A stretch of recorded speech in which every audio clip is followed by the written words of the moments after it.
7 ये कहानी अभी खत्म नहीं हुई है। स्टोरी नेस्ट पर हर अंत एक नए रहस्य की शुरुआत होता है। अगले भाग में बदल जाएगी किस्मत की दिशा, खुलेंगे वो राज जिनका इंतजार था। स्टोरी नेस्ट के साथ जुड़े रहिए, क्योंकि अगला अध्याय और भी ज्यादा रोमांचक होने वाला है। तंश सारी हदें पार करके अमायरा को अपना बनाना चाहता था, ताकि कोई भी अमायरा पर अपना हक न जता सके और न ही अमायरा के करीब जा सके। पर तंश ये भूल चुका है कि उसकी ये हरकत अमायरा को गहरा घाव दे सकती है। तंश के होठों ने जैसे ही अमायरा के सीने पर बने अपने नाम के टैटू को छुआ, अमायरा की पकड़ तंश पर कस गई। उसके नाखून तंश के पीठ पर धंस गए। अमायरा अपने डर को खुद पर हावी नहीं होने देना चाहती थी, इसलिए उसने अपने डर को काबू करते हुए कसके अपनी आंखें बंद कर ली। फिर उसने अपनी आंखें खोलकर अपनी पूरी ताकत लगाते हुए जोर से तंश को धक्का देकर खुद से अलग कर दिया। तंश संभल नहीं पाया और लड़खड़ाते हुए सोफे से 2 कदम दूर हो गया। अमायरा इस बात का फायदा उठाकर खड़ी हुई। तंश कुछ रिएक्ट करता उससे पहले ही अमायरा उसे जोरदार थप्पड़ मार देती है। तंश का चेहरा एक तरफ झुक गया था, उसकी आंखें भी गुस्से में लाल हो गई। वो जानलेवा नजरों से अमायरा को देखने लगा, पर अमायरा इस बार नहीं डरी। पूरे रूम में सन्नाटा छाया हुआ था। अगर एक सुई भी गिरती तो उसकी आवाज भी सुनाई देती। अमायरा खुद को ढकने के लिए जमीन पर पड़ा तंश का शर्ट उठाकर पहन लेती है। फिर तंश को उंगली दिखाते हुए गुस्से में बोली, अंडरस्को दूर रहो मुझसे। मुझे लगा था कि तुम बाकी लड़कों से अलग हो, पर नहीं मिस्टर तंशवर्धन जिंदल, तुम भी बाकी मर्दों जैसे हो जिसे सिर्फ बॉडी पसंद है। उन्हें लड़कियों की मर्जी या न मर्जी से कोई मतलब नहीं होता। Tansh, I hate you, I really hate you. मैं तुम्हारी शक्ल भी नहीं देखना चाहती, इसलिए मेरे सामने मत आना। उद्धरण चिन्ह। अमायरा के दिल में बहुत दर्द हो रहा था। पिछले जन्म की कड़वी यादों के कारण उसे पैनिक अटैक जैसा फील हो रहा था। अमायरा अपने आंसू पोंछते हुए वहां से जाने लगी। तंश अब तक अमायरा की बातें सुनकर अपने होश में आ चुका था, पर उसे लग रहा था कि अमायरा कुछ ज्यादा ही रिएक्ट कर रही। क्योंकि उसके हिसाब से वो मैरिड थे, तो उसका हक बनता था कि वो अमायरा के करीब जाए। तंश एकदम से अमायरा के हाथ को पकड़कर उसे रोकते हुए कॉल्ड वॉइस में बोला, अंडरस्को वाइफी, तुम कहाँ जा रही हो? उद्धरण चिन्ह अल्पविराम। अमायरा गुस्से में उसका हाथ झटकते हुए बोली, अंडरस्को मिस्टर जिंदल, मेरे हाथ को छोड़िए। उद्धरण चिन्ह। उसका मिस्टर जिंदल कहना तंश को चुभ रहा था, क्योंकि अमायरा उसे हमेशा या तो मिस्टर लाइफलाइन कहती थी या फिर तंश, पर आज उसने उसे उसके नाम से बुलाया था। तंश अपनी जगह पर खड़ा लगातार अमायरा को घूर रहा था। उसकी आंखों में मिक्सड फीलिंग थी, पर उसके पास कहने को शब्द नहीं थे, क्योंकि तंश को अपनी फीलिंग शेयर करनी नहीं आती थी। वो अमायरा की आंखों में देखते हुए धीमी आवाज में बोला, अंडरस्को मत जाओ। उसकी आवाज इतनी धीमी थी कि जिसे अमायरा क्या तंश खुद भी न सुन पाए। अमायरा उसके हाथ को झटकते हुए चली गई, क्योंकि उसका माइंड इस वक्त स्टेबल नहीं था। वो पहले खुद को संभालना चाहती थी, पर अमायरा ने कभी नहीं सोचा था कि उसका इस तरह जाना तंश के ऊपर नेगेटिव इफेक्ट डालेगा। तंश की आंखें कोल्ड से अचानक ही सुनी हो गई। उनमें अब कोई भाव नहीं था, पर अकेलापन झलक रहा था। अचानक ही तंश को एक लड़की की आवाज सुनाई देने लगी, तंश तुम अकेले रह जाओगे। तुम जिसकी भी जिंदगी में कदम रखते हो उसे बर्बाद कर देते हो। तंश तुम मर क्यों नहीं जाते? उद्धरण चिन्ह अल्पविराम। ये आवाज बार बार तंश के कानों में गूंज रही थी। तंश कसके अपनी मुट्ठी बंद कर लेता है। उसकी आंखें एकदम लाल हो गई, पर उसे अपने इमोशन छुपाने आते थे, क्योंकि वो इस काम में बचपन से माहिर था। वही अमायरा भागते हुए अपने रूम में गई। उसने खुद को वॉशरूम में बंद कर लिया और शावर के नीचे भीगने लगी। काफी देर तक वो रोती रही। लगभग 1 घंटे बाद अमायरा ने खुद को मजबूत किया और शावर बंद करके मिरर के सामने खड़ी होकर खुद को देखने लगी। अमायरा की आंखें लाल थी, उसके चेहरे पर अब कोई भाव नहीं था। अमायरा अपनी मुट्ठी कसते हुए सर्द आवाज में बोली, अंडरस्को अमायरा रायचंद, तुम इतनी कमजोर तो नहीं कि अपने ही हस्बैंड की करीबी से अपनी ये हालत कर लो। अगर ऐसा रहा तो तुम जब अपने दुश्मनों से मिलोगी तब क्या करोगी? अगर वो तुम्हारे करीब आए तो क्या तुम डरकर अपनी ये हालत करोगी? बिल्कुल नहीं, तुम्हें अपने इस डर पर काबू करना होगा, क्योंकि माफिया डरने वालों में से नहीं, डराने वालों में से होते हैं। उद्धरण चिन्ह अल्पविराम। इतना कहता ही वो खुद को मजबूत करके तिरछा मुस्कुराने लगी। अब वो बिल्कुल एक क्रूएल माफिया लग रही थी। इसके अंदर कोई इमोशंस नहीं थे। अमायरा अपने कपड़े बदलकर रूम में आ गई। उसने गीले बालों को टॉवल से पोंछ टॉवल को सोफे पर फेंक दिया। वो बेड पर अभी बैठी ही थी कि तभी उसका फोन बजा। अमायरा ने देखा ये उसके डैडी का कॉल था, तो वो जल्दी से कॉल रिसीव करके मुस्कुराते हुए बोली, अंडरस्को डैडी। अमायरा की आवाज थोड़ी लो साउंड कर रही थी, जिसे सुनकर मिस्टर रायचंद ने परेशान होकर पूछा, अम्मू बेटा, तुम ठीक तो जो ना, कोई प्रॉब्लम तो नहीं है? और तुम्हारी आवाज़ ऐसी क्यों आ रही? उद्धरण चिन्ह अल्पविराम। अपने डैड के इतने सवाल सुनकर अमायरा पिलो पर अपना सिर रखते हुए जवाब देती है, डैडी, मैं ठीक हूँ। आप बताएं आपने क्यों कॉल किया? उद्धरण चिन्ह अल्पविराम। अचानक ही अमायरा के इस सवाल से मिस्टर रायचंद को ध्यान आया कि उन्होंने क्यों कॉल किया। मिस्टर रायचंद थोड़ा झिझकते हुए बोले, बेटा क्या तुम अभी घर आ सकती हो? मुझे तुमसे कुछ अर्जेंट बात करनी है। उद्धरण चिन्ह अल्पविराम। ये सुनकर अमायरा की भौहें ऊपर हो गई। उसने कुछ सोचा, फिर हाँ बोलकर कॉल कट कर दिया। अमायरा कंफ्यूज थी कि उसके डैड ने उसे क्यों बुलाया है, पर उसने ज़्यादा ध्यान न देते हुए फ़ोन को जेब में रखा और जाने लगी। उसने इस वक्त थाई तक लॉन्ग टी शर्ट और हॉट पैंट पहना था। उसके कमर पर एक बेल्ट भी बंधी हुई थी, पर उसके बाल खुले हुए थे। सीढ़ियों से उतरते हुए अमायरा की नज़र एक बार उस रूम की तरफ गई जिसमें अभी तंश और वो थे। अमायरा जाकर तंश को बताना चाहती थी कि वो डैड से मिलने जा रही, पर फिर वो गुस्से में चली गई। जय सिचुएशन को देखते हुए पहले ही स्माइली को लेकर जा चुका था। तंश स्टडी रूम में बैठा लगातार सिगरेट के कश ले रहा था। उसके चेहरे पर कोई भाव नहीं था। पूरे स्टडी रूम का माहौल भी बहुत डरावना था, यहाँ तक कि लाइट भी बंद थी। तभी सन्नाटे को खत्म करते हुए तंश का फ़ोन बजा। तंश अपनी खाली आंखों से काफ़ी देर तक फ़ोन को देखता है, लेकिन उसने उठाया नहीं। फ़ोन ऐसे ही बजते हुए बंद हो गया। पर जब लगातार 3 बार कॉल आया तो चौथी बार में तंश गुस्से से कॉल रिसीव कर लेता है। तंश कुछ बोला नहीं तो दूसरी तरफ से विश्वास, तंश का असिस्टेंट, सीरियस होकर बोला, टीजे, हमें उस माफिया के कुछ लोगों के बारे में पता चला है। उद्धरण चिन्ह अल्पविराम। माफिया का नाम सुनकर तंश खतरनाक लगने लगा। उसने गुस्से में सवाल किया, वेयर इज ऑल दैट? तंश की आंखों में नफरत और बदले ही आग दिख रही थी। विश्वास डरते हुए जवाब देता है, टीजे, मैंने आपको लोकेशन भेज दिया है, और जो आदमी मॉल में भाभी जी के साथ बदतमीजी कर रहा था और आपने उसे मारा था, पर भाभी जी ने उसे हॉस्पिटल भेजा था, वो उस माफिया के सबसे करीब है। उद्धरण चिन्ह अल्पविराम। विश्वास अपनी बात खत्म करते ही शांत हो गया, क्योंकि उसे समझ नहीं आ रहा था कि एक माफिया का आदमी अमायरा के साथ क्यों था। तंश भी कुछ पल के लिए जम गया, फिर अपने मास्क को पहनकर विला से निकल गया। तंश बिना मास्क के कहीं नहीं जाता था, इसलिए उसके घर वालों ने भी ठीक से उसकी शक्ल नहीं देखी थी, सिवाय अमायरा के। अमायरा कुछ ही वक्त में रायचंद विला पहुंच गई। अमायरा बाहर खड़े हैंडसम गार्ड्स को हाय बोलते हुए अंदर जाने लगी, तो गार्ड्स बेचारे अपना पसीना पोंछने लगे। ये देखकर अमायरा हंसने लगी। अंदर जाते ही उसने देखा वहाँ का माहौल बहुत सीरियस था, पर अमायरा नॉर्मल लग रही थी। अमायरा मिस्टर रायचंद के पास सोफे पर बैठते हुए मुस्कुरा कर बोली, डैडी, आपने मुझे यहाँ क्यों बुलाया है? अमायरा कसके मिस्टर रायचंद के गले लग गई, पर उसे कुछ अजीब लग रहा था। उसने मिस्टर रायचंद और अपनी मॉम को देखा, जिनके चेहरे पर गुस्सा झलक रहा था। फिर अमायरा ने आलिया और विश जी को देखा, जो मुस्कुरा रही थी। अमायरा को समझ नहीं आया कि आखिर ऐसा क्या हुआ है जो वो दोनों इतना मुस्कुरा रही है। ऊपर से अमायरा कुछ वक्त पहले ही रायचंद फैमिली में आई थी, क्योंकि जब वो 5 साल की थी तभी उसे विश जी ने सबसे छुपाकर एक जंगल में छोड़ दिया था। अमायरा जब से वापस आई थी, उसने ठीक से अपने डैड से भी बात नहीं की थी, क्योंकि उसे लगता था कि उसके डैड ने ही उसे जंगल में छोड़ा था, पर इस जन्म में वो उनके साथ अच्छा बिहेव कर रही थी। मिस्टर रायचंद इससे हैरान तो थे, पर वो खुश भी थे। अमायरा अपने डैड से कुछ पूछती उससे पहले ही आलिया परेशान होने का नाटक करते हुए बोली, अमायरा, तुम ठीक तो हो ना? अमायरा अपनी आंखें छोटी करके सख्त भाव से जवाब देती है, मुझे क्या होगा, और जो भी कहना है साफ साफ कहो। तो विश जी झूठे आंसू बहाते हुए बोली, अमायरा, हमें माफ़ कर दो, क्योंकि हमने तो तुम्हारी शादी तंश से ये सोचकर कराई थी कि वो एक अच्छा लड़का है, पर वो तो राक्षस निकला। उसने तुम्हारे साथ जबरदस्ती की। छी, उसकी जगह तो जेल में होनी चाहिए। अमायरा खुद चाहे तंश को कुछ भी बोल ले, पर कोई उसके मिस्टर लाइफलाइन के बारे में कुछ बोलेगा तो वो बर्दाश्त नहीं करेगी। अमायरा गुस्से में खड़ी होकर विश जी से बोली, आंटी, शायद आप भूल रही है, आप जिसके बारे में बोल रही है वो मेरा हस्बैंड है। उद्धरण चिन्ह अल्पविराम। वो बस एक सनकी और रेपिस्ट है, जिसने आज तुम्हारे साथ जबरदस्ती करने की कोशिश की।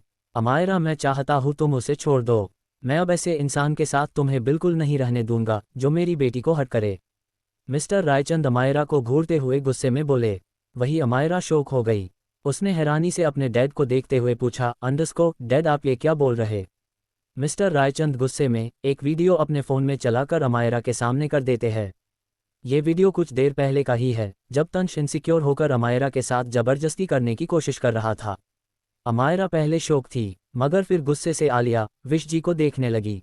अमायरा को समझ नहीं आया कि ये वीडियो किसने बनाया और उसके डैड को किसने भेजा, पर उसे इतना पता था जरूर इसने आलिया और उसकी मॉम का हाथ होगा, जो उसे देखकर जंग जीत लेने वाली मुस्कान दे रही थी। तभी मिस्टर रायचंद सीरियस होकर बोले, अंडरस्को अमायरा, तुम उस सन की लड़के को डिवोर्स और जेल। अमायरा को पता था अगर वो चुप रही तो मुश्किलें और बढ़ेंगी। वैसे भी वो सब उसके और तंश के बीच की बात थी, वो इसमें किसी और को शामिल नहीं करना चाहती थी। अमायरा अपने डैड को बीच में ही रोकते हुए आराम से बोली, अंडरस्को डैड प्लीज, ये मेरे और तंश के बीच की बात है, और रही बात उसे छोड़ने की तो सॉरी डैड, पर मैं ऐसा नहीं करूंगी। उद्धरण चिन्ह अल्पविराम। अमायरा की बात सुनकर शोक होने की बारी इस बार बाकी सब की थी। अमायरा की माँ उसे समझाते हुए बोली, अंडरस्को बेटा, तुम छोटी हो इसलिए सही गलत का मतलब समझ नहीं पा रही हो, वो लड़का सही नहीं है। उद्धरण चिन्ह। अमायरा हंसकर बोली, अंडरस्को ओ मॉम, वो मेरे लिए सही नहीं है। ये बात आप लोगों को तब क्यों समझ नहीं आई, जब आप सब मुझे शादी के लिए फोर्स कर रहे थे? आखिर ऐसा भी क्या हो गया था कि आप लोगों ने मुझे ढूंढते ही मेरी शादी करा दी? उद्धरण चिन्ह अल्पविराम। अमायरा के जवाब देने से सभी को गुस्सा आ रहा था, पर मिस्टर रायचंद ने जब अमायरा की आखिरी बात सुनी तो उनके चेहरे का रंग उड़ गया। मिस्टर रायचंद अमायरा की बात सुनकर गुस्से से भर जाते हैं। वह अमायरा पर गुस्सा नहीं करना चाहते थे, लेकिन उन्हें बिल्कुल भी अच्छा नहीं लग रहा था कि अमायरा तंश के लिए उनसे लड़ रही है। मिस्टर रायचंद अमायरा के पास जाकर उसके दोनों कंधों को पकड़ते हैं और बड़े ही प्यार से उसे समझाते हैं, बेटा वह लड़का तुम्हारे लिए बिल्कुल भी सही नहीं है, तुम मेरी बात को समझने की कोशिश करो। अमायरा को हमेशा से लगता था कि केवल वही तंश को जो मनचाहे बोल सकती है और उसे पीट भी सकती है, लेकिन उसने ये हक किसी और को नहीं दिया था, इसलिए वह अपने डैड के हाथ को अपने कंधे से हटाती है। फिर बड़े ही दृढ़ता से बोली, सॉरी डैड, मुझे पता है आपको मुझ पर गुस्सा आ रहा होगा, लेकिन आप भी मेरी बात को समझने की कोशिश करिए। मैं तंश को डिवोर्स नहीं दे सकती, और मैं ये बात बहुत अच्छे से जानती हूँ कि आपको तंश के खिलाफ किसने भड़काया होगा। अमायरा इतना कहते ही अपनी गहरी नज़रों से आलिया और विश जी को देखती हैं। अमायरा की आंखें इतनी खतरनाक और कौल थी कि आलिया के साथ साथ विश जी भी डरने पर मजबूर हो गई। पर विश जी बहुत ही ज़्यादा शातिर थी, वह खुद को संभालते हुए इमोशनल होने का नाटक करते हुए बोली, अमायरा तुम ये क्या कह रही हो? तुम मेरी बेटी जैसी हो, तो मैं तुम्हारा बुरा कैसे चाह सकती हूँ? अमायरा बीच में ही उन्हें रोकते हुए गुस्से में बोली, हाँ लेकिन मैं आपकी बेटी तो नहीं हूं ना। अब तो विश जी को भी गुस्सा आ गया, वह अमायरा को उंगली दिखाते हुए बोली, अमायरा तुम्हें किस चीज़ का इतना एटीट्यूड है? हम सब तुम्हारे भले के लिए ही बोल रहे हैं, और तुम मुझसे इस तरीके से बात कर रही हो। आज तक आलिया के डैडी के अलावा किसी की हिम्मत नहीं हुई मुझसे इस तरह बात करने की। अमायरा अपनी आंखें चढ़ाते हुए बोली, हाँ तो कुछ वक्त के लिए मुझे आलिया का डैड समझ लीजिए और अपना मुंह बंद रखिए। मिस्टर एंड मिसेज रायचंद अपनी बेटी को देखकर हैरान थे। मिसेज रायचंद हैरानी से बोली, अमायरा तुम कितनी बदतमीज हो गई हो, जरूर उस लड़के के संगत का असर है। अमायरा को अब उनसे चिढ़ मच रही थी, क्योंकि उसके मॉम डैड हर बात का इल्जाम तंश पर डाल रहे थे। उसने उन दोनों को समझाते हुए कहा, मॉम डैड मुझे नहीं पता आलिया या विश आंटी ने आपको क्या बताया है, लेकिन तंश अब मेरा है, मेरी उसके साथ शादी हो चुकी है, इसलिए कोई चाह कर भी उसे मुझसे दूर नहीं कर सकता, यहाँ तक कि खुद तंश भी नहीं। अगर उसने भी ऐसा करने की कोशिश की ना तो मैं खुद तो मरूंगी ही और साथ में उसे भी अपने साथ लेकर जाऊंगी। कहकर वह सभी को एक नज़र गुस्से में देखती है और वहां से जाने लगती है। सभी हैरान थे उसकी बातों को सुनकर, सभी सोच पड़ गए कि अमायरा के कहने का मतलब क्या है, कि वो मारेगी तो तंश को भी अपने साथ लेकर जाएगी। पर आलिया जल्दी होश में आई और वो मिस्टर रायचंद को भड़काते हुए बोली, बड़े पापा अमायरा को रोकिए, वरना कहीं फ्यूचर में उसे पछताना न पड़ जाए। हो सकता है आप फ्यूचर में अमायरा को खो दें, वो भी तंश के कारण। मैंने तो सुना है तंश ने सालों पहले कई सारे लोगों को जिंदा तक जला दिया था, क्या आप ऐसे इंसान के साथ अमायरा को रहने देंगे? इतना कहते ही वह मन ही मन हंसने लगती है और विश जी को देखकर आंख मार देती है, तो विश जी उसे थम्सअप का इशारा करती हैं कि वह बहुत अच्छी एक्टिंग कर रही है। मिसेज रायचंद भी घबराते हुए बोली, सुनिए जी, हो हमारी इकलौती बेटी है, हम उसे खो नहीं सकते। मिस्टर रायचंद को तंश के ऊपर गुस्सा आ रहा था, पर उन्हें पता था कि उन्हें अमायरा को कैसे संभालना है, इसलिए वह मुस्कुराते हुए अमायरा को देखते हुए बोले, अमायरा क्या तुम उस लड़के के लिए अपने डैड से लड़ोगी? चलो ठीक है, उसके बारे में बात नहीं करते, पर कम से कम एक दिन तो यहाँ पर रुक जाओ, मैं अपनी बेटी के साथ रहना चाहता हूँ, कुछ वक्त बिताना चाहता हूँ। ये सुनते ही अमायरा के कदम अपनी जगह पर रुक गए और वह पीछे पलटकर अपने डैड को देखती हैं जो बहुत ही इमोशनल लग रहे थे। अमायरा उन्हें देखकर इमोशनल नहीं हुई क्योंकि वह बचपन से उनके साथ नहीं रही थी, इसलिए अभी तक उसका कोई इमोशनल बॉन्ड मिस्टर रायचंद के साथ बना नहीं था। पर हाँ, उसके दिल में इस बात का दर्द था कि पिछले जन्म में उसने बहुत ही बुरा व्यवहार किया था अपने मॉम डैड के साथ। अमायरा चुपचाप अपनी जगह पर खड़ी थी, पर उसने कुछ भी बोला नहीं। उसे ऐसे शांत देखकर मिस्टर रायचंद उसके पास गए और प्यार से उसे अपने गले लगाते हुए बोले, बेटा तुम्हें पता है ना, इतने साल तक तुम हमसे दूर रही, तो कम से कम बस आज के लिए यहाँ रुक जाओ। मिस्टर रायचंद सच में चाहते थे कि अमायरा आज के लिए वहाँ रुक जाए। अमायरा ने अपने डैड की आंखों में देखा जिसमें एक उम्मीद थी। वह उनकी उम्मीद को तोड़कर उन्हें हर्ट नहीं करना चाहती थी। ऊपर से आज तंश ने उसके साथ जो हरकत की थी उसके लिए वह इस वक्त उससे मिलना भी नहीं चाहती थी और उसे उसकी गलती का एहसास भी कराना चाहती थी, इसलिए वह रुकने के लिए मान गई। मिस्टर और मिसेज रायचांद बहुत खुश थे। हमारा थोड़ी सी थकी हुई थी, इसलिए वह अपने रूम में चली गई। उसके जाते ही माहौल फिर से सीरियस हो गया। आलिया काफ़ी ज़्यादा नाराज थी। वह अपने गुस्से को कंट्रोल करके पूछती है, बड़े पापा क्या आप सच में अमायरा को तंश के पास भेज देंगे? मिस्टर रायचंद किसी गहरी सोच में गुम थे, लेकिन फिर उन्होंने सीरियस होकर कहा, मैं इस बारे में भी बात नहीं करना चाहता और मैंने सोच लिया है मुझे क्या करना है। इतना कहते ही वह अपने स्टडी रूम की तरफ चले गए। विश जी भी बहुत गुस्से में थी क्योंकि वह जल्द से जल्द चाहती थी अमायरा का तलाक हो जाए ताकि वह आलिया को तंश के साथ सेटल कर सके। अमायरा अपने रूम में पहुंचते ही पेट के बल बेड पर लेट गई। वह अपनी आंखें बंद करती है तो बार बार उसकी आंखों के समय तंश का चेहरा आ जाता है। तंश का हैंडसम अट्रैक्टिव चेहरा जैसे ही अमायरा की आंखों के सामने आता है, अमायरा हल्का सा मुस्कुराई। फिर वह अपने हाथ को बेडशीट पर चलाते हुए खतरनाक तरीके से बोली, मिस्टर तंशवर्धन जिंदल, तुम बहुत ही जिद्दी और खड़ूस इंसान हो, पर मैं भी अमायरा रायचंद हूँ। तुम्हें अपने इशारों पर कैसे नचाना है यह मुझे बहुत अच्छे से आता है। तुम पर, तुम्हारी हैंडसमनेस पर और तुम्हारे बैंक बैलेंस पर सिर्फ मेरा हक है।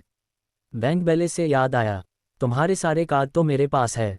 लगता है मुझे तुम्हें पॉकेट मनी देनी पड़ेगी और हर एक चीज़ का हिसाब रखना पड़ेगा, नहीं तो तुम मेरे सारे पैसे खर्च कर दोगे। इतना कहते हुए वो एक झटके से बैठ जाती है क्योंकि अमायरा पैसों से भी बहुत प्यार करती थी। उसने जल्दी से डायरी निकाली और एक पेन लेकर बैठ गई। फिर हिसाब लगाने लगी कि उसे हर महीने तंश को कितनी पॉकेट मनी देनी चाहिए, क्योंकि पैसों को लेकर वह बिल्कुल लापरवाही नहीं करना चाहती थी। काफ़ी देर मशक्कत करने के बाद उसने डिसाइड किया कि अपने दिल पर पत्थर रखकर तंश को हर महीने 5,000 पॉकेट मनी देगी। बेचारा तंश, जो कि बिजनेस की दुनिया का हैंडसम बैचलर यंग सीईओ था, जिसे सब टीजे के नाम से जानते थे, जो एक सेकंडों में करोड़ों कमाता था, उसे उसकी बीवी अब पॉकेट मनी में केवल 5,000 देने वाली थी, जिसकी भनक तक तंश को नहीं थी। वहीं दूसरी तरफ तंश इस वक्त अस्पताल में था। वह एक वार्ड के अंदर था जहां पर एक आदमी मशीनों से घिरा हुआ था और डॉक्टर उसका इलाज कर रहे थे। तंश बेहद गुस्से में वहां पर खड़ा था। उसके चेहरे पर हमेशा की तरह मास्क था, जिस कारण केवल उसकी आंखें ही नजर आ रही थी, जिनमें इतनी गहराई थी कि कोई भी उसमें डूब जाए। तंश का ऑरा इतना डरावना था कि डॉक्टर तक को पसीने आ रहे थे। वही तंश से कुछ ही दूरी पर विश्वास भी खड़ा था।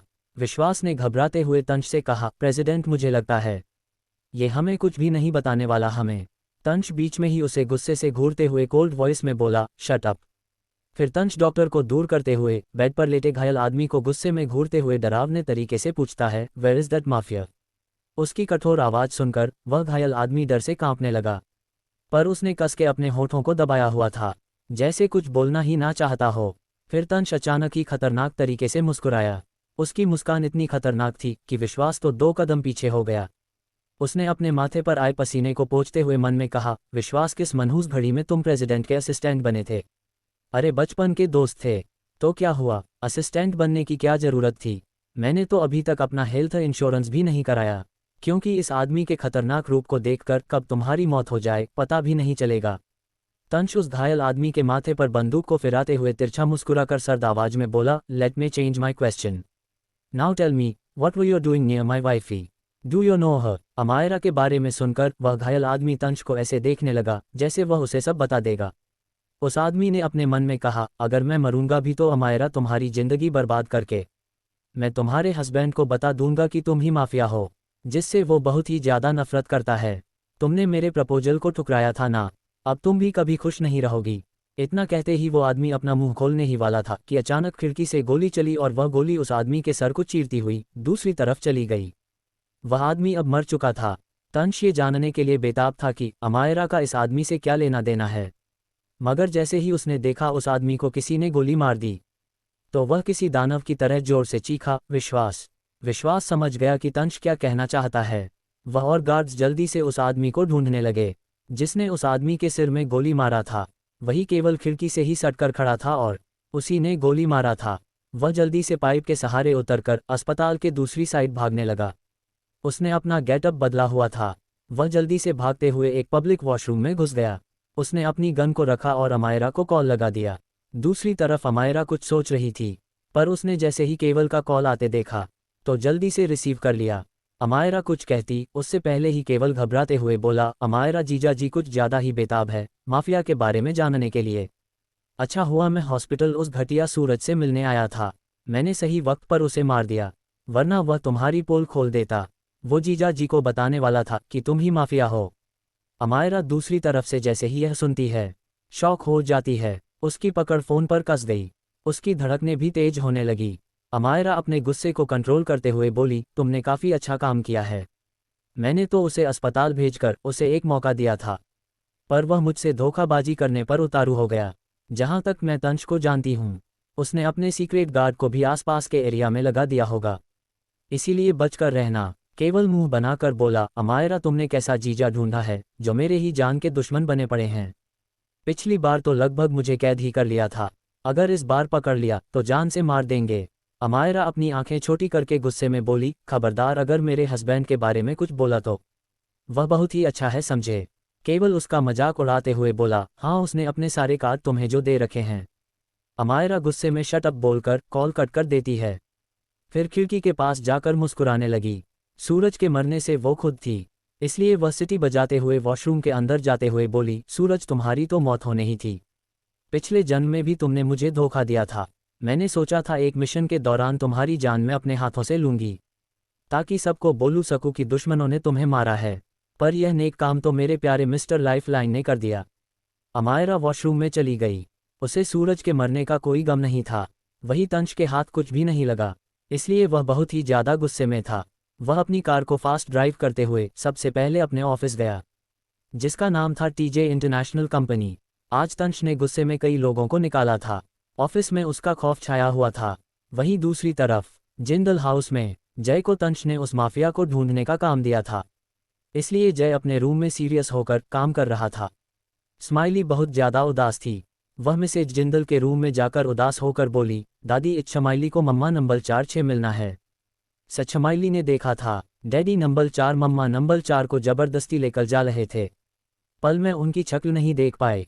उसके उदास चेहरे को देखकर मिसेज जिंदल उसे गोद में उठाकर प्यार से बोली, मेरी प्यारी स्माइली, होली के दिन मिल लेना, कल ही तो होली है, फिर तुम अपनी मम्मा नंबर 4 से मिल लेना। ये सुनकर स्माइली खुश हो जाती है। कल होली की पार्टी थी, इसलिए मिसेज जिंदल ने अपने गार्डन में एक पार्टी रखी थी, जिसमें उन्होंने रायचंद परिवार को भी इनवाइट किया था। स्माइली अमायरा से मिलने के लिए तो बहुत खुश थी, मगर अमायरा उससे बचने की हर एक कोशिश कर रही थी, क्योंकि वह इस जन्म में स्माइली के करीब जाकर उसकी जान को खतरे में नहीं डालना चाहती थी। वहीं दूसरी तरफ किया जी बहुत कोशिश कर रही थी परी को जेल से निकालने के लिए, लेकिन उनकी हर एक कोशिश नाकाम हो रही थी। वह इस वक्त पुलिस स्टेशन के बाहर खड़ी थी, क्योंकि वह परी को जेल से बाहर नहीं निकल पाई थी। वह गुस्से में अपनी कार में बैठते हुए बोली, ये सब कुछ उस अमायरा के कारण हुआ है। पता नहीं जीजी ने उस घटिया लड़की की शादी तंश से क्यों कराई। कितना अच्छा प्लान बनाया था मैंने कि तंश की शादी परी से कराकर मैं इस घर पर राज करूंगी, क्योंकि यह बात मैं बहुत अच्छे से जानती हूँ मिस्टर जिंदल तंश से बहुत प्यार करते हैं, पर वह जताते नहीं। यहाँ तक कि उन्होंने अपनी आधी से ज़्यादा प्रॉपर्टी भी तंश को दे रखी है, पर इस बारे में किसी को नहीं पता। वह गुस्से में अपना हाथ जोर से सीट पर मारती है, फिर प्लान बनाने लगी कि कैसे वह अमायरा को सबकी नज़रों में गिराएगी। ऐसे ही शाम हो जाती है। तंश अपने ऑफिस से अपने प्राइवेट विला पहुंचा। वह जैसे ही विला के अंदर पहुंचा, उसे पूरा विला खाली खाली सा लग रहा था, तो उसकी आईब्रो ऊपर हो गई। वह जैसे ही अपने रूम में पहुंचा, उसे पूरा रूम खाली नजर आया। तंश के दिल में अजीब सी हलचल मच रही थी।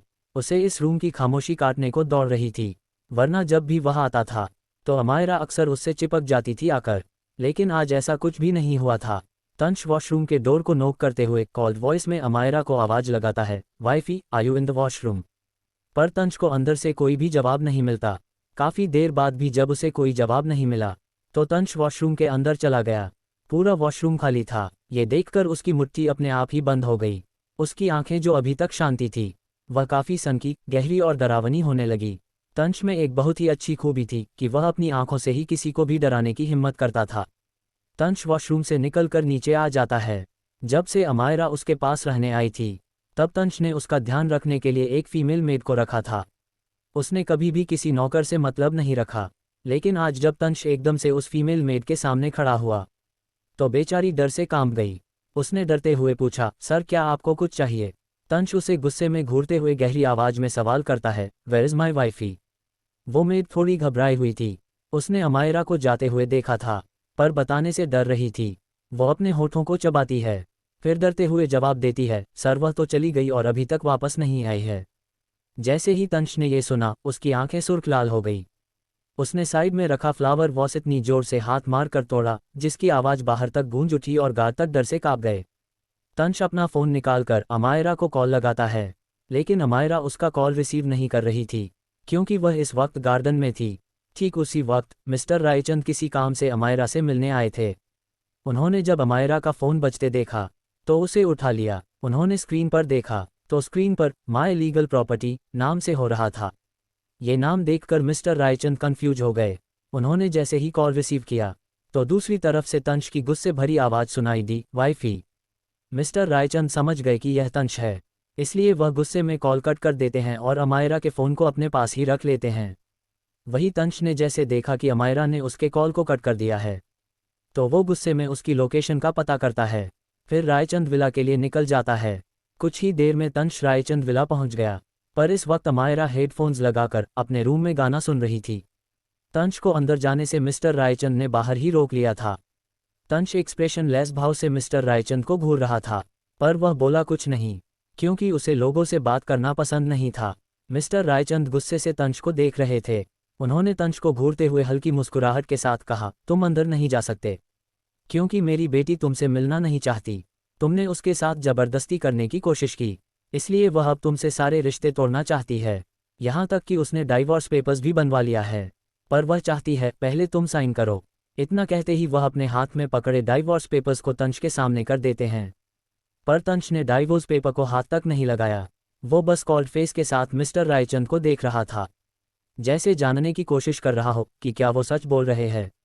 मिस्टर रायचंद ने जब देखा तंश पेपर नहीं ले रहा है, तो वह उस पेपर को वहीं जमीन पर फेंकते हुए झूठ बोलकर गुस्से में आगे बोले, मैं नहीं चाहता कि तुम अब मेरी बेटी के आसपास भी नजर आओ।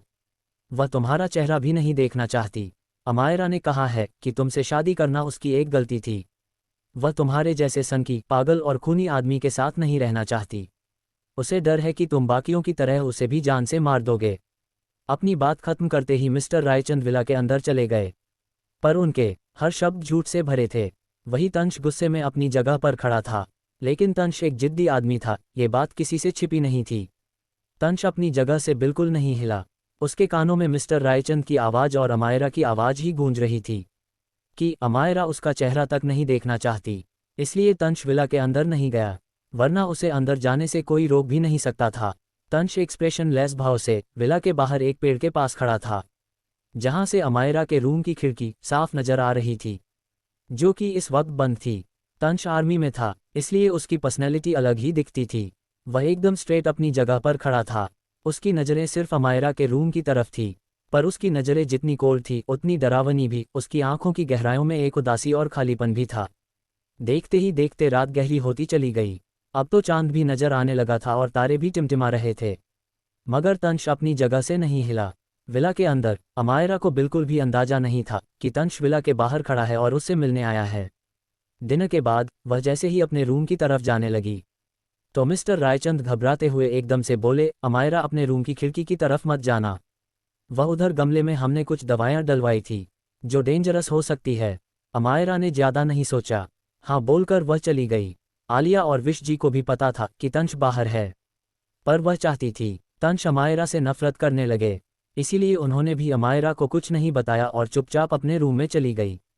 आलिया अपनी खिड़की से जैसे ही तंश को खड़े देखती हैं तो उसे बहुत ही जलन होती है। वह गुस्से में बोली, आखिर उस अमायरा में ऐसा क्या है जो तंश अभी तक यहाँ पर खड़ा उसका इंतजार कर रहा है। काश ये मेरे लिए यहाँ आया होता, पर बहुत जल्दी यह मेरा होगा, क्योंकि मुझे पूरा यकीन है अमायरा को भनक तक नहीं लगी होगी कि तंश यहाँ पर है।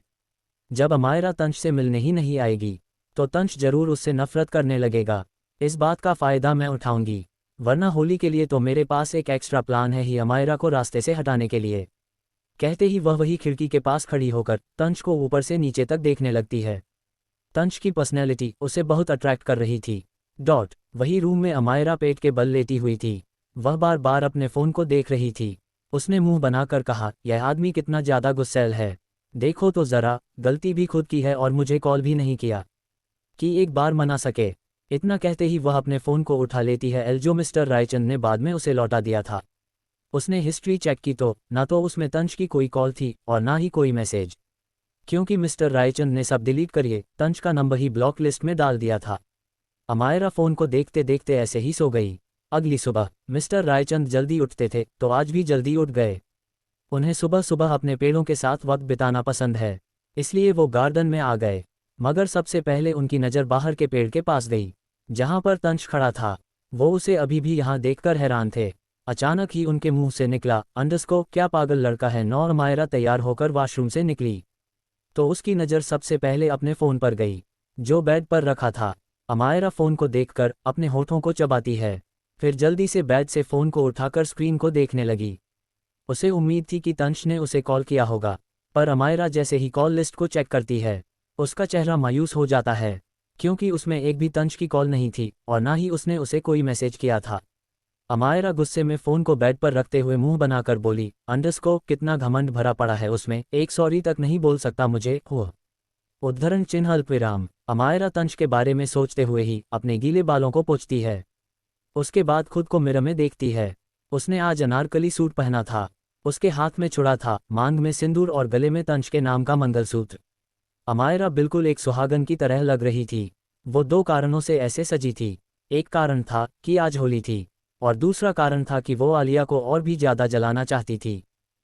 अच्छे से तैयार होने के बाद अमायरा खुद को मिरर में फ्लाइंग किस देते हुए बोली, अंडरस्को अम्मू तुम्हारी खूबसूरती पर तो कोई भी फिदा हो जाए।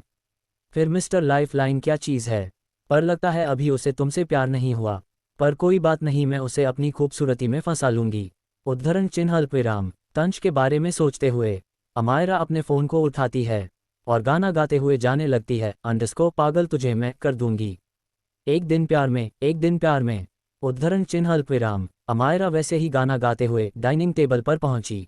मिस्टर रायचंद हेड की चेयर पर बैठे थे। अमायरा उनके गले लगाकर खुशी से बोली, अंडरस्को good morning daddy and happy Holi. Mister Raichand भी प्यार उसके सिर पर हाथ फिराते हुए बोले, अंडरस्को हैप्पी होली बेटा। फिर अमायरा अपनी मॉम के गले लगकर प्यार से बोली, अंडरस्को हैप्पी होली मॉम।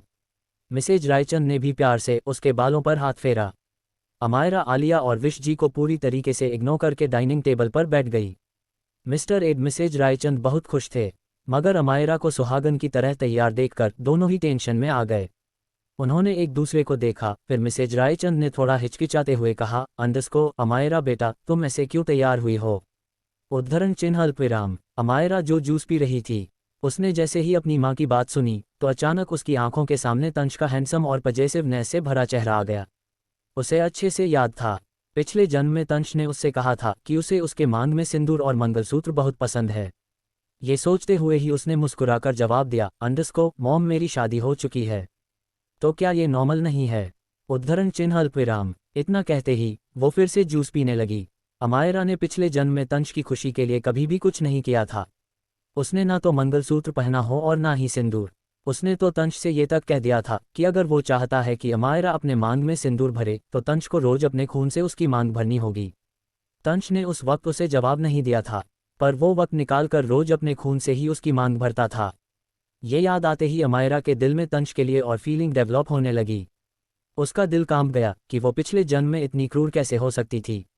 उसकी आंखें भी नम हो गई, जिसे उसने तुरंत छिपा लिया। वही अमायरा को ऐसे देखकर आलिया तो मुंह बना लेती है। ब्रेकफास्ट के बाद अमायरा जैसे ही जाने को हुई तो मिस्टर रायचंद एकदम से घबरा गए, क्योंकि तंश बाहर खड़ा था।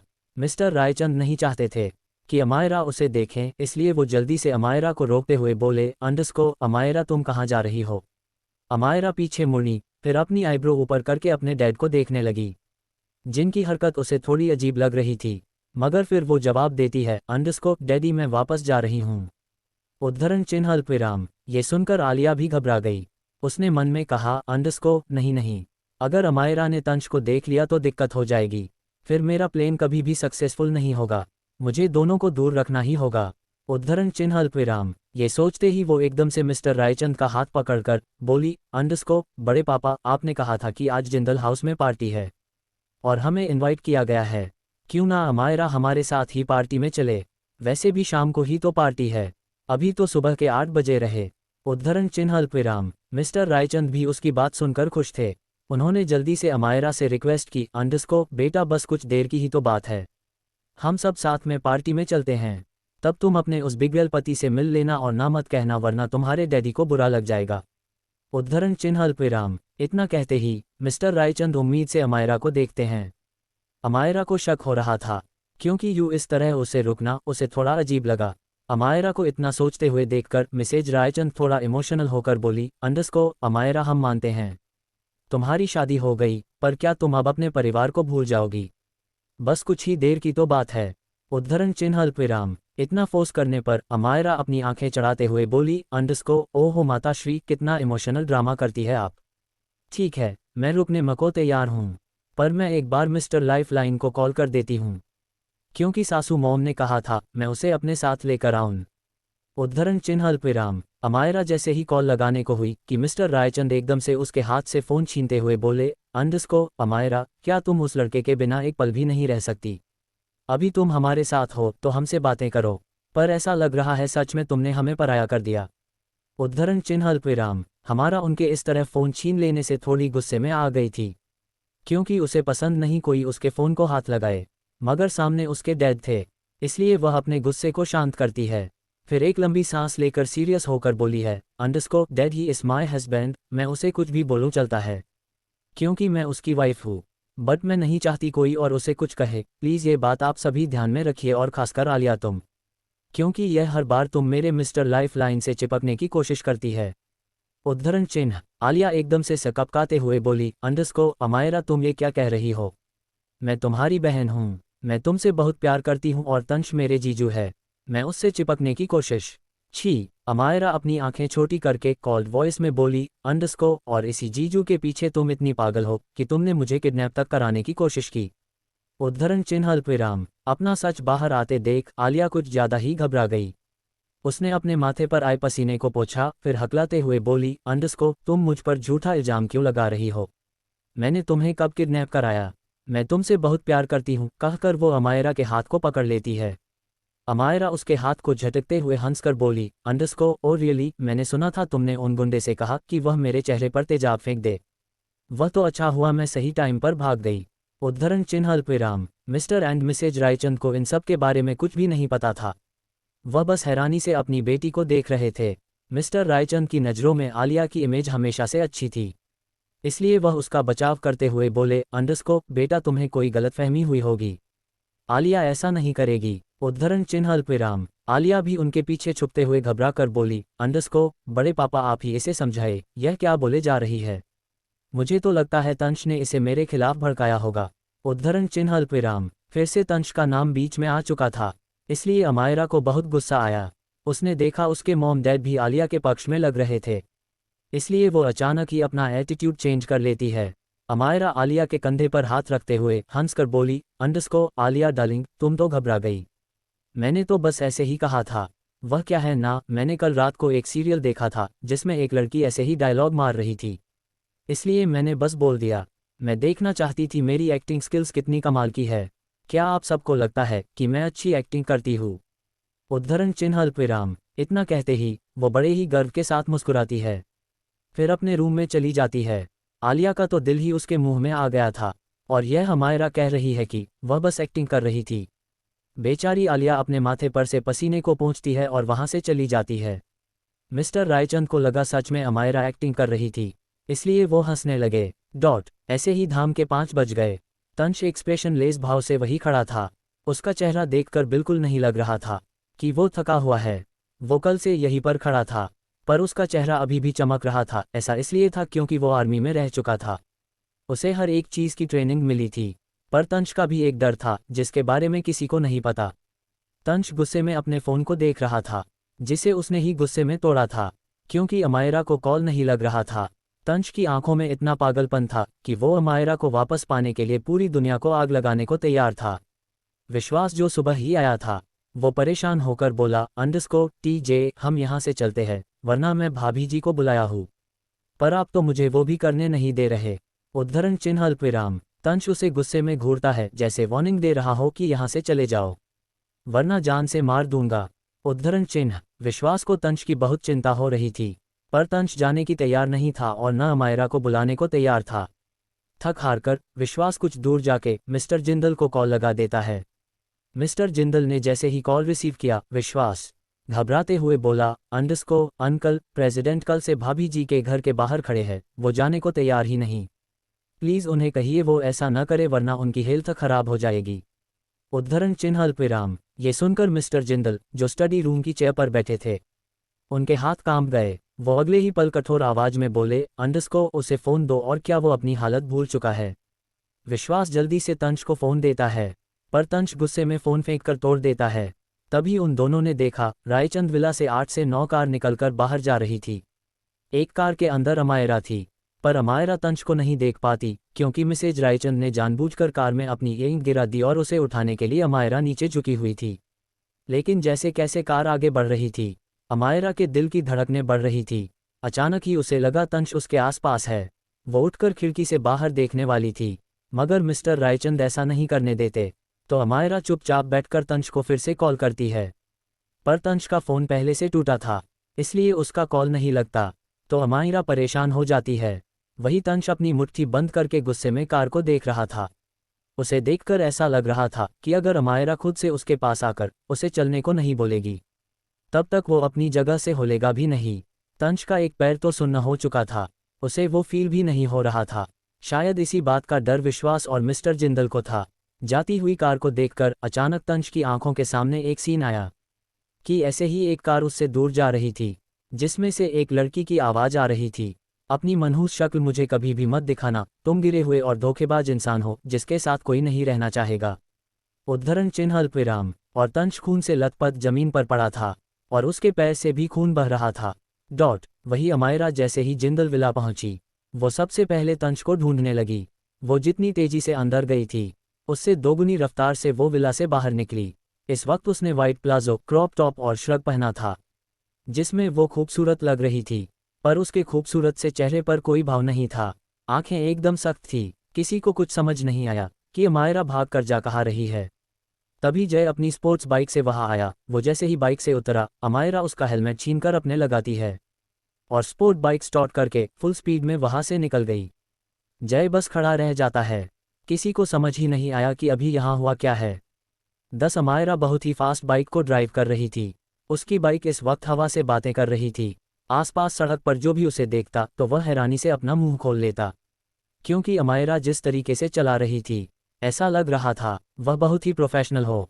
बड़े बड़े रेसर भी इतनी अच्छी तरीके से बाइक पर अपना कंट्रोल नहीं रख पाते थे। अमायरा मजबूती से हैंडल को पकड़ी रहती है। उसने सामने देखा तो बहुत ही ज़्यादा ट्रैफिक था। सिग्नल भी रेड हो चुका था। ये देखकर अमायरा की पकड़ हैंडल पर और भी ज़्यादा कस जाती है, मगर वो रुकने वाली नहीं थी। उसने अपनी नज़रें घुमा कर देखा और कोई रास्ता ढूंढने की कोशिश की। अमायरा की नज़र अचानक ही एक बस और कार के बीच की गैप पर पड़ी, तो वह मुस्कुरा उठी। उसने स्पीड कम तो नहीं की, मगर और भी ज़्यादा तेज कर दी। वह उस छोटे से गैप के बीच से निकलते हुए सिग्नल को तोड़ देती है। वैसे भी यह बाइक जय की थी। अगर कोई भी प्रॉब्लम होती है तो जय को होगी, अमायरा को नहीं। ये सोचकर ही अमायरा टेंशन फ्री थी। 1 घंटे का रास्ता अमायरा ने सिर्फ कुछ ही देर में तय कर लिया। उसकी बाइक तेजी से आकर रायचंद विला से कुछ ही दूरी पर रुकी। अमायरा बाइक को रोकती है और हेलमेट निकालकर वहीं फेंक देती है। उसकी नज़रें सीधा तंश पर जाकर टिक गई, जो एक्सप्रेशन लेस भाव से अपनी जगह पर खड़ा था। अमायरा साफ देख सकती थी तंश कितना अकेला महसूस कर रहा है। वह इस वक्त बिल्कुल एक हारे हुए इंसान की तरह लग रहा था, मगर तंश बाहर से बिल्कुल एनर्जेटिक, डोमिनेटिंग और अट्रैक्टिव लग रहा था। तंश को भी जैसे ही अमायरा की मौजूदगी का एहसास हुआ, वह अपनी नज़र उठाकर एकदम से अमायरा की तरफ देखता है, तो उसकी शांत और उदासी भरी आंखों में अचानक ही एक चमक आ गई। उसने मास्क लगाया था, इसलिए उसके एक्सप्रेशन इस वक्त ठीक से समझ नहीं आ रहे थे। वही बगल में विश्वास भी खड़ा था। विश्वास काफ़ी ज़्यादा परेशान था, मगर उसने जैसा ही अमायरा को देखा, वह भी बहुत खुश हो गया। उसने एकदम से कहा, भाभी जी। अमायरा जल्दी से भागते हुए तंश के पास आए। कोई कुछ समझता उससे पहले ही अमायरा एक जोरदार पंच तंश के मुंह पर जड़ देती है। उसका पंच काफ़ी तेज था, क्योंकि उसने पूरी ताकत लगाकर उसे मारा था। तंश इसके लिए तैयार नहीं था, इसलिए वह थोड़ा सा लड़खड़ा गया। वह तो अच्छा हुआ उसके पीछे कार खड़ी थी, इसलिए उसने उसका सहारा ले लिया और फिर अपनी डोमिनेटिंग आंखों से अमायरा को गुस्से में देखने लगा। विश्वास भी हैरान हो गया। वो एकदम से घबरा गया। उसने घबराते हुए अमायरा से कहा, भाभी जी। विश्वास को भी ठीक उसी वक्त अमायरा एक जोरदार थप्पड़ उसके गालों पर मार देती है। विश्वास अपने गाल पर हाथ रखकर हैरानी से उसे देखता है। तभी अमायरा उसके पैरों पर एक किक मारते हुए बोली, यह आदमी तो वैसे ही पागल है, पर तुम्हारा मानसिक संतुलन तो ठीक था ना? क्या तुम मुझे बता नहीं सकते थे कि यह कल से यहाँ मौजूद है? पहले मैं इसे देख लूँ, फिर तुम्हारी अच्छे से क्लास लगाती हूँ। इतना कहते ही वो तंश को देखती हैं। भले ही अमायरा ने तंश को मारा, पर उसकी मार में फिक्र थी। वो सच में घबरा गई थी कि कहीं तंश को कुछ हो न गया हो। वो तंश को बहुत कुछ सुनाना चाहती थी, मगर अमायरा कुछ बोलती उससे पहले ही तंश अचानक ही अपना पूरा भार उसकी बॉडी के ऊपर डाल देता है। क्योंकि उसका एक पैर सुन्न होने के कारण वह ठीक से खड़ा नहीं हो पा रहा था। उसने अपने हाथ को अमायरा की कमर में डाल दिया। तंश की बॉडी को अपने ऊपर फील करते ही अमायरा चौंक गई, क्योंकि तंश की बॉडी थोड़ी थोड़ी गर्म थी। अमायरा जल्दी से उसे अच्छे से पकड़ते हुए घबरा कर बोली, मिस्टर लाइफलाइन, तुम ठीक तो हो ना? और क्या ज़रूरत थी इतना बड़ा पागलपन करने की? क्या तुम सीधा घर के अंदर नहीं आ सकते थे? वैसे तो हमेशा लोगों पर अपना रौब झाड़ते थे, पर कल तुम्हें क्या हो गया था? तंश ने कोई जवाब नहीं दिया। उसने बस अपनी पकड़ अमायरा पर कस दी। धीरे धीरे उसकी आंखों के सामने अंधेरा छाने लगा और उसकी पूरी बॉडी ढीली पड़ गई। यह महसूस करते ही अमायरा की आंखें एकदम से बड़ी हो गई। उसकी तेज आवाज़ वहां गूंज उठी, लाइफलाइन लाइन। कुछ देर बाद रायचंद विला के करीब वाले हॉस्पिटल में वार्ड नंबर 333 तंश बेड पर बैठा हुआ था। उसके चेहरे पर अभी भी मास्क था, क्योंकि वह बाहरी लोगों के सामने अपना मास्क को उतारने में बिल्कुल भी कंफर्टेबल नहीं था। अमायरा उसके बगल में खड़ी थी और विश्वास भी। वह दोनों बहुत ही सीरियस होकर डॉक्टर यानी तनिष्क को देख रहे थे। अमायरा अपनी पकड़ तनिष्क के शर्ट पर कसते हुए तनिष्क से पूछती है, भाई ये ठीक तो है ना? तनिष्क थोड़ा सा परेशान नजर आ रहा था। ये कोई और नहीं बल्कि तनिष्क था, यानी तंश का दूसरा बड़ा भाई। तनिष्क बहुत ही सीरियस होकर तंश के राइट पैर को देखता है। फिर उसने अमायरा से कहा, अमायरा इसकी हालत ऐसे कैसे हो गई? जैसे इसने अपने पैरों पर जोर डाला या कुछ और एक्टिविटी। तंश गुस्से में तनिष्क को देखता है, मगर तनिष्क उसे इग्नोर कर देता है। उसकी नज़रें सिर्फ अमायरा पर थी। अमायरा जो भी कुछ हुआ था उसे सब बता देती है। इस पर तनिष्क गुस्से में बोला, ये तो होना ही था ना? तंश तुम्हें पता है ना तुम्हारा पैर। Shut up. तनिष्क अपनी बात पूरी कर पाता उससे पहले ही तंश गुस्से में उसे चुप कराते हुए बोला। तंश की आंखों में एक पल के लिए घबराहट की लहर आई, मगर अमायरा को देखते ही तुरंत गायब हो गई। अमायरा को कुछ समझ नहीं आया। उसने कंफ्यूज होकर तनिष्क से सवाल किया, भाई क्या हुआ इसके पैरों में? आप इसकी डांट पर ध्यान मत दीजिए, वह ऐसा ही है। तंश की वार्निंग भरी नज़रों को देखकर तनिष्क बात को छुपाते हुए झूठी मुस्कुराहट के साथ बोला, कुछ नहीं। बात सिर्फ इतनी है कि ये काफ़ी वक्त तक खड़ा था, जिस कारण ऐसा हुआ है, और हल्का फीवर हो गया। बाकी सब ठीक है। इतना कहते ही तनिष्क जल्दी से उस रूम से चला गया, क्योंकि तंश के गुस्से के कारण पूरे रूम का टेम्परेचर काफ़ी ज़्यादा बढ़ चुका था। विश्वास भी वहाँ से भाग जाता है। अमायरा ये देखकर हैरान थी। वह उन्हें रोकते हुए बोली, अरे कहाँ भाग रहे हो? रुको तो, अभी तुम्हारी पिटाई तो बाकी रह गई विश्वास के बच्चे। हाँ। अमायरा जोर से चिल्लाए, क्योंकि तंश उसे पकड़कर अपनी तरफ खींच लेता है। अमायरा भी संभल नहीं पाए और सीधा तंश के ऊपर गिर गई। वह दोनों एक दूसरे के इस वक्त बहुत करीब थे। दोनों एक दूसरे की आंखों में देख रहे थे। वक्त जैसे थमसा गया था। दोनों के ही दिल की धड़कनें रॉकेट की स्पीड से चल रही थी। अमायरा तंश की गहरी काली आंखों में देखती है और उसमें ही डूबती चली जाती है। उसने जिंदगी में ऐसी खूबसूरत आंखें कभी नहीं देखी थी, जो उसके दिल में उतर जाए। तंश अमायरा की बड़ी बड़ी चमकदार आंखों में देख रहा था। अमायरा को लगता है तंश उसे किस करने वाला है, इसलिए उसके शर्ट पर वो अपनी पकड़ कसते हुए अपनी आंखों को बंद कर लेती है। अमायरा थोड़ी घबरा भी रही थी, क्योंकि पिछले जन्म के इंसिडेंट को भूलना मुश्किल था, पर वो बार बार तंश की करीबी को रिजेक्ट करके उसे हर्ट या इनसिक्योर नहीं करना चाहती थी। और जो तंश ने कल किया उसके बाद तो बिल्कुल भी नहीं। तंश अमायरा के कांपते हुए होठों को देखता है, जो उसे अट्रैक्ट कर रहे थे। उसके बाद वो अमायरा की शक्ल देखता है, जो थोड़ा घबराया हुआ था। तंश अमायरा की कमर को और जोर से पकड़ते हुए उसके लिप्स की तरफ बढ़ने लगा। जैसे जैसे तंश की गर्म सांसें अमायरा को महसूस हो रही थी, अमायरा का शरीर कांप रहा था, क्योंकि वो दोनों अभी उतने भी करीब नहीं आए थे। तंश के लिप्स को एकदम से अपने लिप्स पर महसूस करके अमायरा की पकड़ उस पर कस गई। वो पूरी तरह से खुद को तैयार कर चुकी थी तंश की करीबी के लिए। वार्ड का माहौल भी गर्म हो चुका था।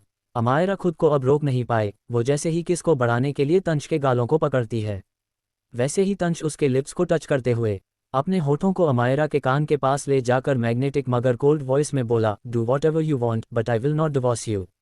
तुम्हें जो करना है करो, पर मैं तुम्हें डिवोर्स नहीं दूंगा। कोष्टक उद्धरण चिन्ह। अमायरा जो किसके लिए तैयार थी, वो उसकी बात सुनकर कंफ्यूज हो जाती है। वह हैरानी से उसकी तरफ देखते हुए पूछती है, डाइवोर्स? उसके कंफ्यूज एक्सप्रेशन को देखकर तंश की आईब्रो ऊपर हो गई, पर वह कुछ बोला नहीं। उसे चुप देखकर अमायरा उसके गालों को पकड़कर सीरियस होकर पूछती है, मिस्टर लाइफलाइन, मुझे जानना है, तुम कल से वहां क्यों खड़े थे? तुम अंदर क्यों नहीं आए? और डाइवोर्स ये कहाँ से आ गया? तंश कस के उसके हाथ को पकड़कर हल्के गुस्से में बोला, I will never divorce you. ये बात अपने दिमाग में बैठा लो। इस बार वह सच में गुस्सा था। अमायरा को अभी तक कुछ पता नहीं था कि उसके डैड ने तंश से क्या कुछ कहा था। इसलिए अमायरा थोड़ी इरिटेट होकर बोली, तुम्हारी बातें मेरे सिर के ऊपर जा रही है, और मैं डाइवोर्स क्यों लूंगी? तुम हैंडसम हो, अमीर हो, बिल्कुल मेरे टाइप के हो, ऊपर से तुम्हारे सारे कार्ड भी मेरे पास है। अगर डाइवोर्स ले लिया तो क्या तुम कार्ड को नहीं ले लोगे मुझसे? मैंने पहले भी कहा है, मैं फिर से बता रही हूँ, मुझे हैंडसम लोग और पैसों से बहुत प्यार है। पैसे के जिक्र से ही उसमें एक अलग एक्साइटमेंट थी, जिसे देखकर तंश की आंखें छोटा हो गई। उसे पैसों से भी जलन हो रही थी, क्योंकि अमायरा का अटेंशन अब पैसों पर चला गया था। तंश अब सच में उसे किस करके पनिश करना चाहता था, पर उससे पहले ही अमायरा अपनी जगह पर खड़ी हो गई। उसको कहीं जाते देखकर तंश के चेहरे के एक्सप्रेशन बहुत ही ज्यादा ठंड हो गए। वह जैसे ही उसके हाथ को पकड़ने को हुआ कि अमायरा मुंह बनाकर बोली, मैं जा रही हूँ बिल भरने, फिर तुम्हें मेरे साथ घर चलना होगा।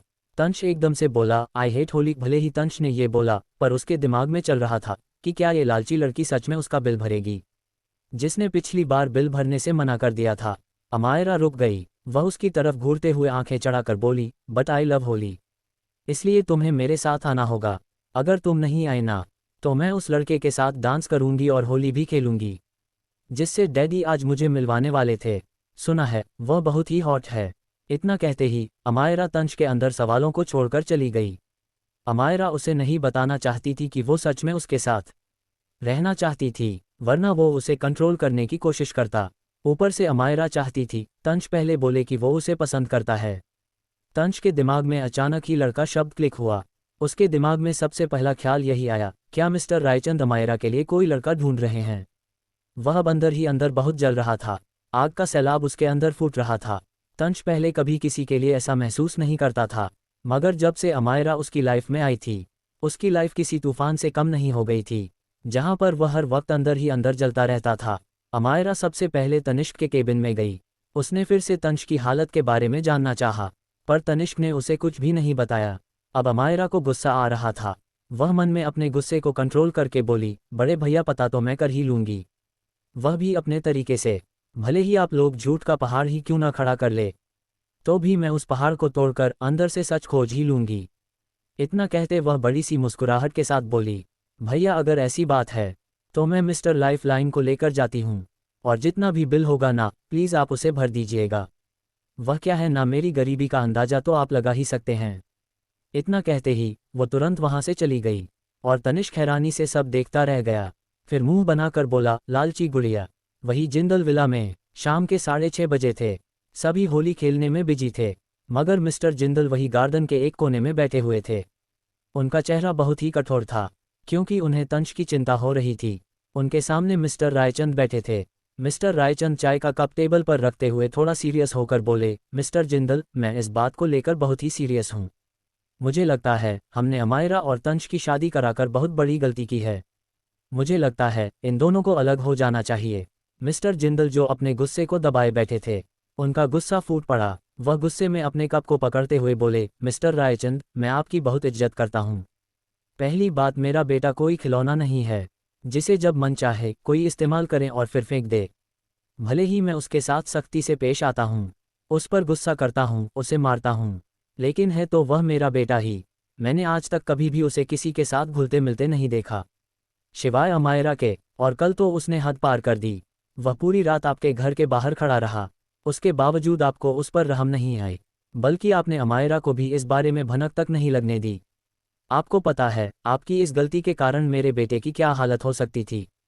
अगर उसे कुछ भी हुआ तो मैं ये बात अमायरा को बता दूंगा कि आपने उसकी शादी तंज के साथ करने के लिए क्यों हाँ कही थी।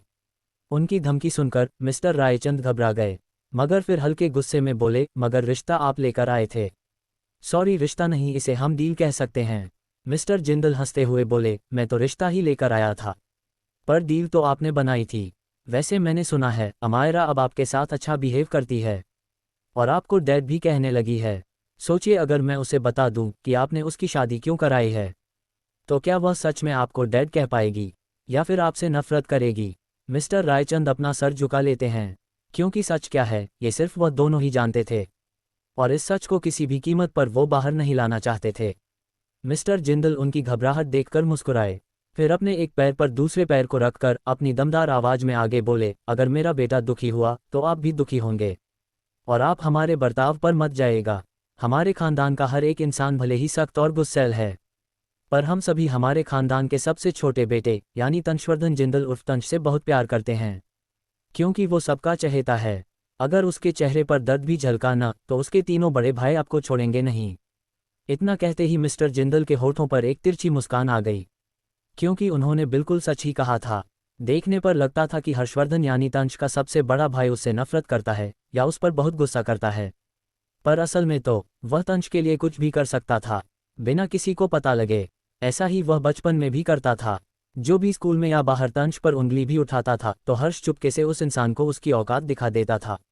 वही मिसेज जिंदल, मिसेज रायचंद, किया जी और विश जी अभी आपस में बैठकर बातें कर रही थी, लेकिन विश जी और किया की आपस में कुछ प्लानिंग कर रही थी। आलिया तो बार बार तंश को इधर उधर देख रही थी। वह अपना हाथ दूसरे हाथ पर मारते हुए गुस्से में बोली, यह अमायरा जरूर तंश के साथ होगी। पता नहीं दोनों आपस में क्या कर रहे होंगे, पर मेरा जो प्लान है मुझे उसे सक्सेसफुल बनाना होगा। आज अमायरा को रास्ते से हटाकर मुझे तंश को अपना बनाना होगा, फिर यह प्रॉपर्टी सब कुछ सिर्फ मेरा होगा। मैं अमायरा से उसका सब कुछ छीन लूंगी। इतना कहते ही वह गुस्से में आकर विश जी के पास बैठ गई।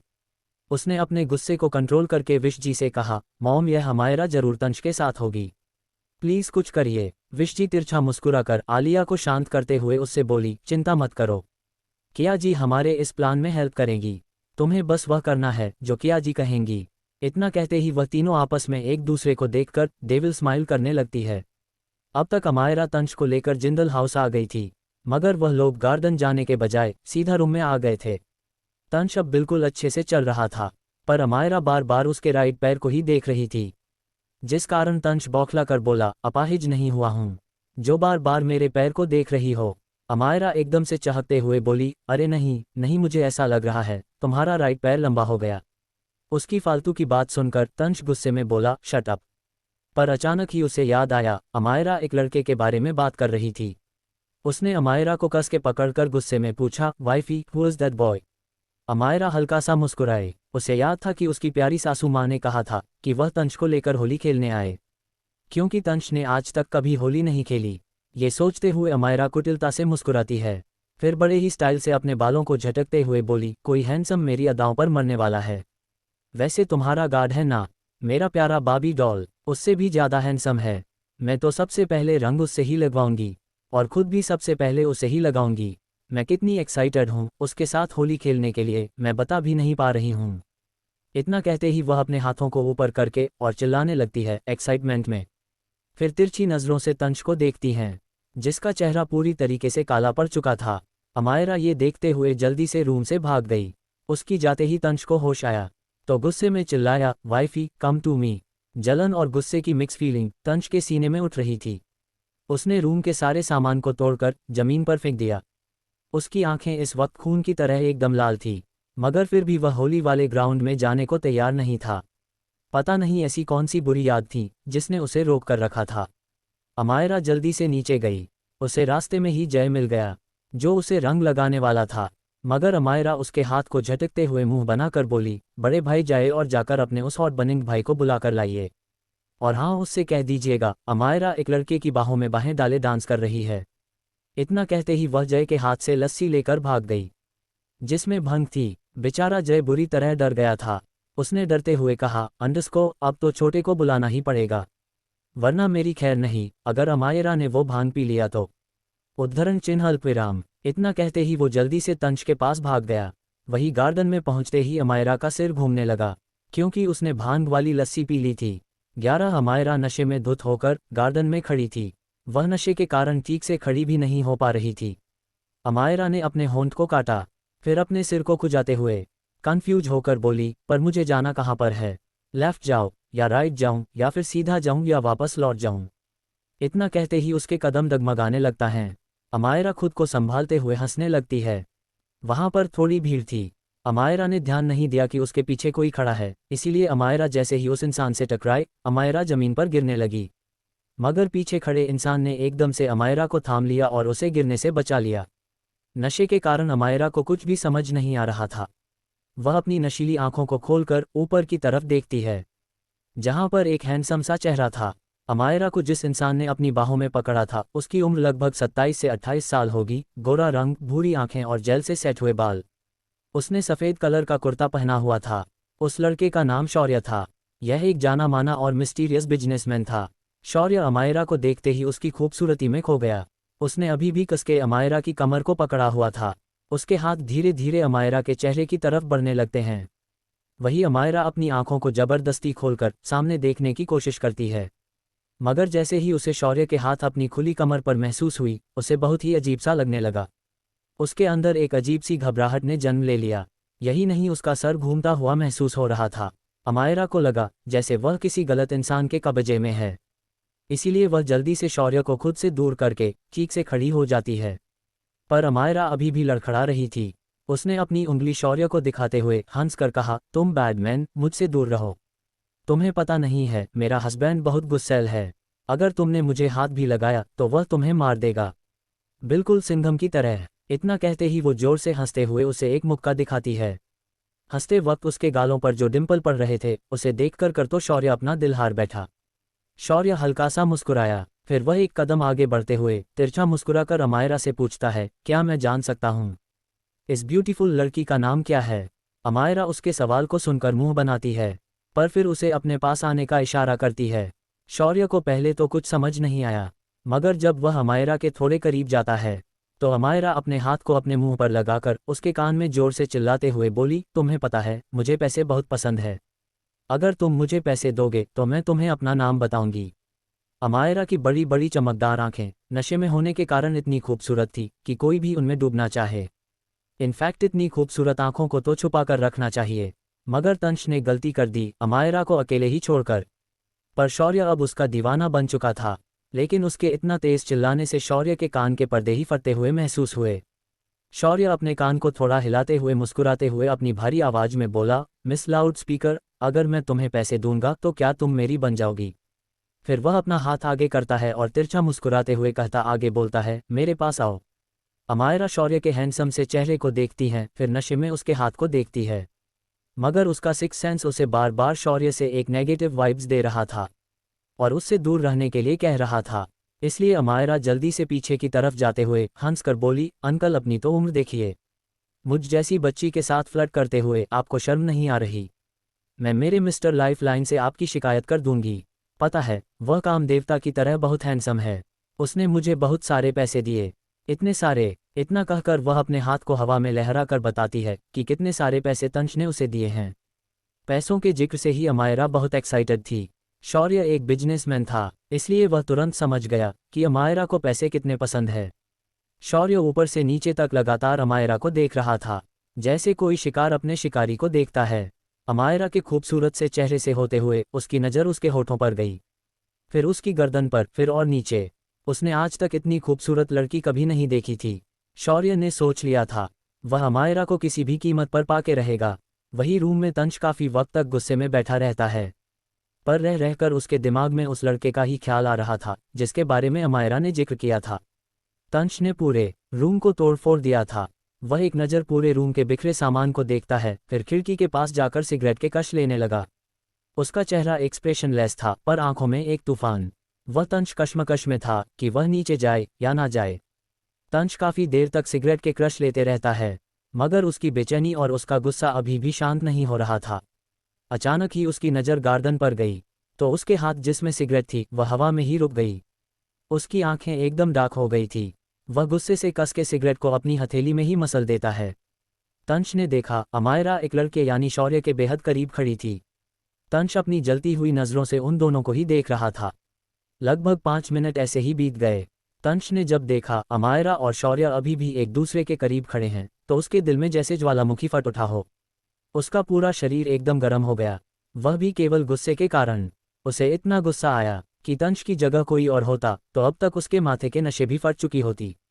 तंश एक जोरदार मुक्का दीवार पर मरता है और रूम से निकल जाता है। तंश इतने गुस्से में रूम से निकालकर सीढ़ियों से उतर रहा था कि आसपास मौजूद नौकर भी डर से कांप गए थे, क्योंकि उसका ऑरा बहुत ही डरावना था। वही अमायरा जब देखती हैं कि शौर्य उसका पीछा नहीं छोड़ रहा है, तो वो गुस्से में अपने कमर पर हाथ रखकर पीछे की तरफ इशारा करके बोली, देखो मेरे मिस्टर लाइफलाइन आ गए। शौर्य क्यूरियस होकर पीछे पलटकर देखता है। इस बात का फायदा उठाकर अमायरा जल्दी से भाग गई। वहीं शौर्य जब अपने पीछे किसी को नहीं देखता तो पलटकर अमायरा की तरफ घूरते हुए गुस्से में बोला, वहां तो कोई। वह इतना ही बोल पाया था क्योंकि उसके सामने अमायरा नहीं थी। ये देखकर शौर्य को गुस्सा नहीं आया, बल्कि वह अजीब तरह से मुस्कुराने लगा। उसी वक्त शौर्य के पास एक लड़का आ जाता है जो कि उसका असिस्टेंट था। असिस्टेंट ने जब शौर्य को कहीं खोया हुआ पाया तो उसने बड़े रिस्पेक्ट से पूछा, सर आप किसे ढूंढ रहे हैं? असिस्टेंट की आवाज़ सुनकर शौर्य अपने ख्यालों से बाहर आया। उसने तिरछा मुस्कुराते हुए अपने असिस्टेंट से कोल्ड वॉइस में कहा, पता करो अभी मेरे साथ जो लड़की खड़ी थी वह कौन है, मुझे उसकी हर एक इन्फॉर्मेशन चाहिए। इतना कहते ही शौर्य वहां से चला जाता है, मगर असिस्टेंट शॉक था। उसने खुद से ही बड़बड़ाते हुए कहा, लड़की? मगर यहाँ पर तो कई सारे लोग हैं। सर बॉस किस लड़की से बात कर रहे थे? ऊपर से आज तक बॉस ने कभी भी सामने से किसी लड़की में दिलचस्पी नहीं दिखाई। मुझे कैसे भी करके उस लड़की को ढूंढना होगा, और अगर मैं ये न्यूज़ मैडम को बताऊंगा कि सर को कोई पसंद आ गई है तो वो बहुत खुश हो जाएंगी। इतना कहते ही वह बहुत एक्साइटेड हो जाता है। फिर सीसीटीवी रूम की तरफ जाने लगता है ताकि उस लड़की का पता लगा सके। वही अमायरा भागते हुए मिस्टर जिंदल और मिस्टर रायचंद के पास जाने लगती है, पर आलिया की नज़र अचानक ही अमायरा पर पड़ गई। वह अमायरा को देखकर समझ गई कि अमायरा नशे में है इस वक्त, क्योंकि अमायरा लड़खड़ाते हुए ही भाग रही थी। उसे नशे में देखकर आलिया के होठों पर शैतानी मुस्कुराहट आ जाती है। आलिया एकदम से अपनी जगह पर खड़ी हो गई। उसके हाथ में ठंडाई थी जिसमें भांग था। वह अमायरा को रोकते हुए बड़े प्यार से लस्सी उसकी तरफ करके मुस्कुराते हुए बोली, अमायरा मेरी प्यारी बहन रुको। अमायरा जो मिस्टर जिंदल की तरफ जा रही थी, वह जैसे ही आलिया की प्यार भरी आवाज़ सुनती है उसके कदम अपनी जगह पर रुक जाते हैं। वह पलटकर आलिया को देखती हैं तो आलिया बड़े ही प्यार से मुस्कुराते हुए ठंडाई उसकी तरफ करके बोली, अमायरा देखो आज होली है। बिना ठंडाई की कैसी होली, लो इसे पियो। अमायरा अपनी पलकें बार बार झपकाते हुए आलिया को देखती हैं।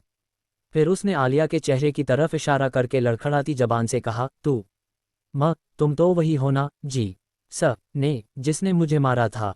बताओ तुमने मुझे क्यों मारा? तुमने मेरे होने वाले बच्चों को भी मार दिया। मैं तुम्हें छोड़ूंगी नहीं, तुमने मेरे बच्चे को मारा। इतना कहते ही अमायरा उसके हाथ से ठंडाई छीनकर आलिया के ऊपर ही फेंक देती है और गुस्से में उसे एक जोरदार थप्पड़ लगा देती है। अमायरा ने इतनी जोर से थप्पड़ मारा था कि आलिया का सर चकराने लगा और वह लड़खड़ाकर जमीन पर गिरने लगी, पर उसने खुद को संभाल लिया था। उसने गुस्से में कुछ बोलना चाहा, मगर अमायरा उसे एक और थप्पड़ लगाते हुए जोर से उसके बाल को पकड़कर गुस्से में बोली, तुमने मेरे बच्चे को मारा और मेरी स्माइली को मारा, मेरे मिस्टर लाइफलाइन को भी मारा, हम चारों को मारा। मैं भी तुम्हें वैसे ही आग में जलाकर मारूंगी। अमायरा जितना गुस्सा थी उतना ही ज़्यादा इमोशनल थी और उतना ही ज़्यादा बदले की आग में जल रही थी। अचानक ही उसके इमोशंस बार बार बदल रहे थे। अमायरा के आंखों के सामने पिछली जन्म के कई सीन बैक टू बैक घूम रहे थे, जब उन सभी ने मिलकर उसे उसके होने वाले बच्चे को, स्माइली और तंश को बेरहमी से मारा था। अमायरा को लग रहा था वो अपने अंदर अपने बच्चे को फील कर रही हो, जो बार बार जैसे बोल रहा जो मम्मा मुझे बचाओ मम्मा। ये आवाज़ें अमायरा को परेशान करने लगी। ये सिर्फ उसके दर्द को बढ़ा रही थी। अमायरा के गुस्से को देखकर आलिया, जो अमायरा को नुकसान पहुंचाने आई थी, वह भी डर गई। अमायरा कसके आलिया के हाथ को पकड़कर गुस्से में बोली, मैं भी तुम्हें जलाऊंगी, चलो मेरे साथ। इतना कहते ही वह जबरदस्ती उसे अपने साथ ले जाने लगी। पर अमायरा के ताकत के आगे आलिया कुछ नहीं थी, इसलिए अमायरा घसीटते हुए उसे ले जाने लगी। वही किया जी और विश जी तो मन ही मन मुस्कुरा रही थी। उन्होंने भी अमायरा के खिलाफ एक साजिश रची थी। किया जी इशारे से एक आदमी को कुछ कहती हैं, तो वह आदमी शैतानी मुस्कुराहट लिए एक बाल्टी में रंग लेकर अमायरा की तरफ बढ़ने लगा। इस रंग में एक ऐसा केमिकल था जो किसी के भी शरीर को खराब कर देता है, उसकी सुंदरता को मिटा देता है। वह आदमी जैसे ही अमायरा के पास पहुंचा, उसने वह रंग उसके ऊपर डालने की कोशिश की, मगर उसी वक्त अमायरा के पैर लड़खड़ाए और वह जमीन पर गिर गई। उसके जमीन पर गिर जाने के कारण वह सारा रंग पीछे आ रही आलिया के ऊपर गिर गया। अगले ही पल आलिया की जोरदार चीख वहां गूंज उठी, मगर शोर शराबे के कारण उसकी चीख किसी ने सुनी नहीं। सबको लगा वो रंग से खेल रही है, मगर अगले ही पल आलिया का पूरा शरीर जलने लगा। उसे बहुत ही ज्यादा दर्द हो रहा था, जिस कारण वह बुरी तरह चिल्लाने लगी। विश जी और किया जी ने जैसे ही ये देखा, घबराहट से दोनों खड़ी हो गई। उनके अचानक से इस तरह खड़े होने से मिसेज जिंदल ने हैरानी से पूछा, क्या हुआ तुम दोनों को? विश जी तो बोलने की हालत में नहीं थी, उनका दिल जोर से घबराहट के कारण धड़क रहा था। विश की एकदम से आलिया की तरफ भागी। किया जी को ज्यादा इन सब से मतलब नहीं था, इसलिए वह बस शॉक थी मगर घबराई नहीं। पर अचानक ही वह डेविल स्माइल करके मन में बोली, अच्छा हुआ सारा रंग इस लड़की के ऊपर गिर गया। मैं तो अमायरा को खुद ही संभाल लूंगी, और इस आलिया को क्या लगता है मैं इसकी शादी तंज से होने दूंगी? बिल्कुल भी नहीं। वही अमायरा जैसे ही खड़ी होकर आलिया को यूं चिल्लाते हुए देखती हैं, वह नशे के कारण कुछ समझ नहीं पाए, मगर उसे चिल्लाते हुए देखकर वह खुश होकर ताली बजाते हुए बोली, ये तो खुद ही जल गई, अब इसे भी दर्द होगा जो मुझे हुआ था। बाय बाय आलिया डार्लिंग, पर भगवान तुम्हें दूसरा जन्म नहीं देंगे। अच्छा सुनो, मरने से पहले ये तो बता दो, कार में जो मास्कमान बैठा था वह कौन था? सुनो, मर गई क्या? इतना कहते ही वह आलिया के चेहरे को गौर से देखती है, जो दर्द से चिल्ला रही थी। विश जी भागते हुए आए और आलिया को देखकर जोर से रोने लगी। उनका सारा गुस्सा अमायरा के ऊपर फूट गया। उन्होंने अमायरा को गुस्से में देखते हुए एक जोरदार थप्पड़ उसे लगा दिया। फिर उसे उंगली दिखाते हुए बोली, ये सब कुछ तुम्हारे कारण हुआ है, तुम सामने से क्यों हटी?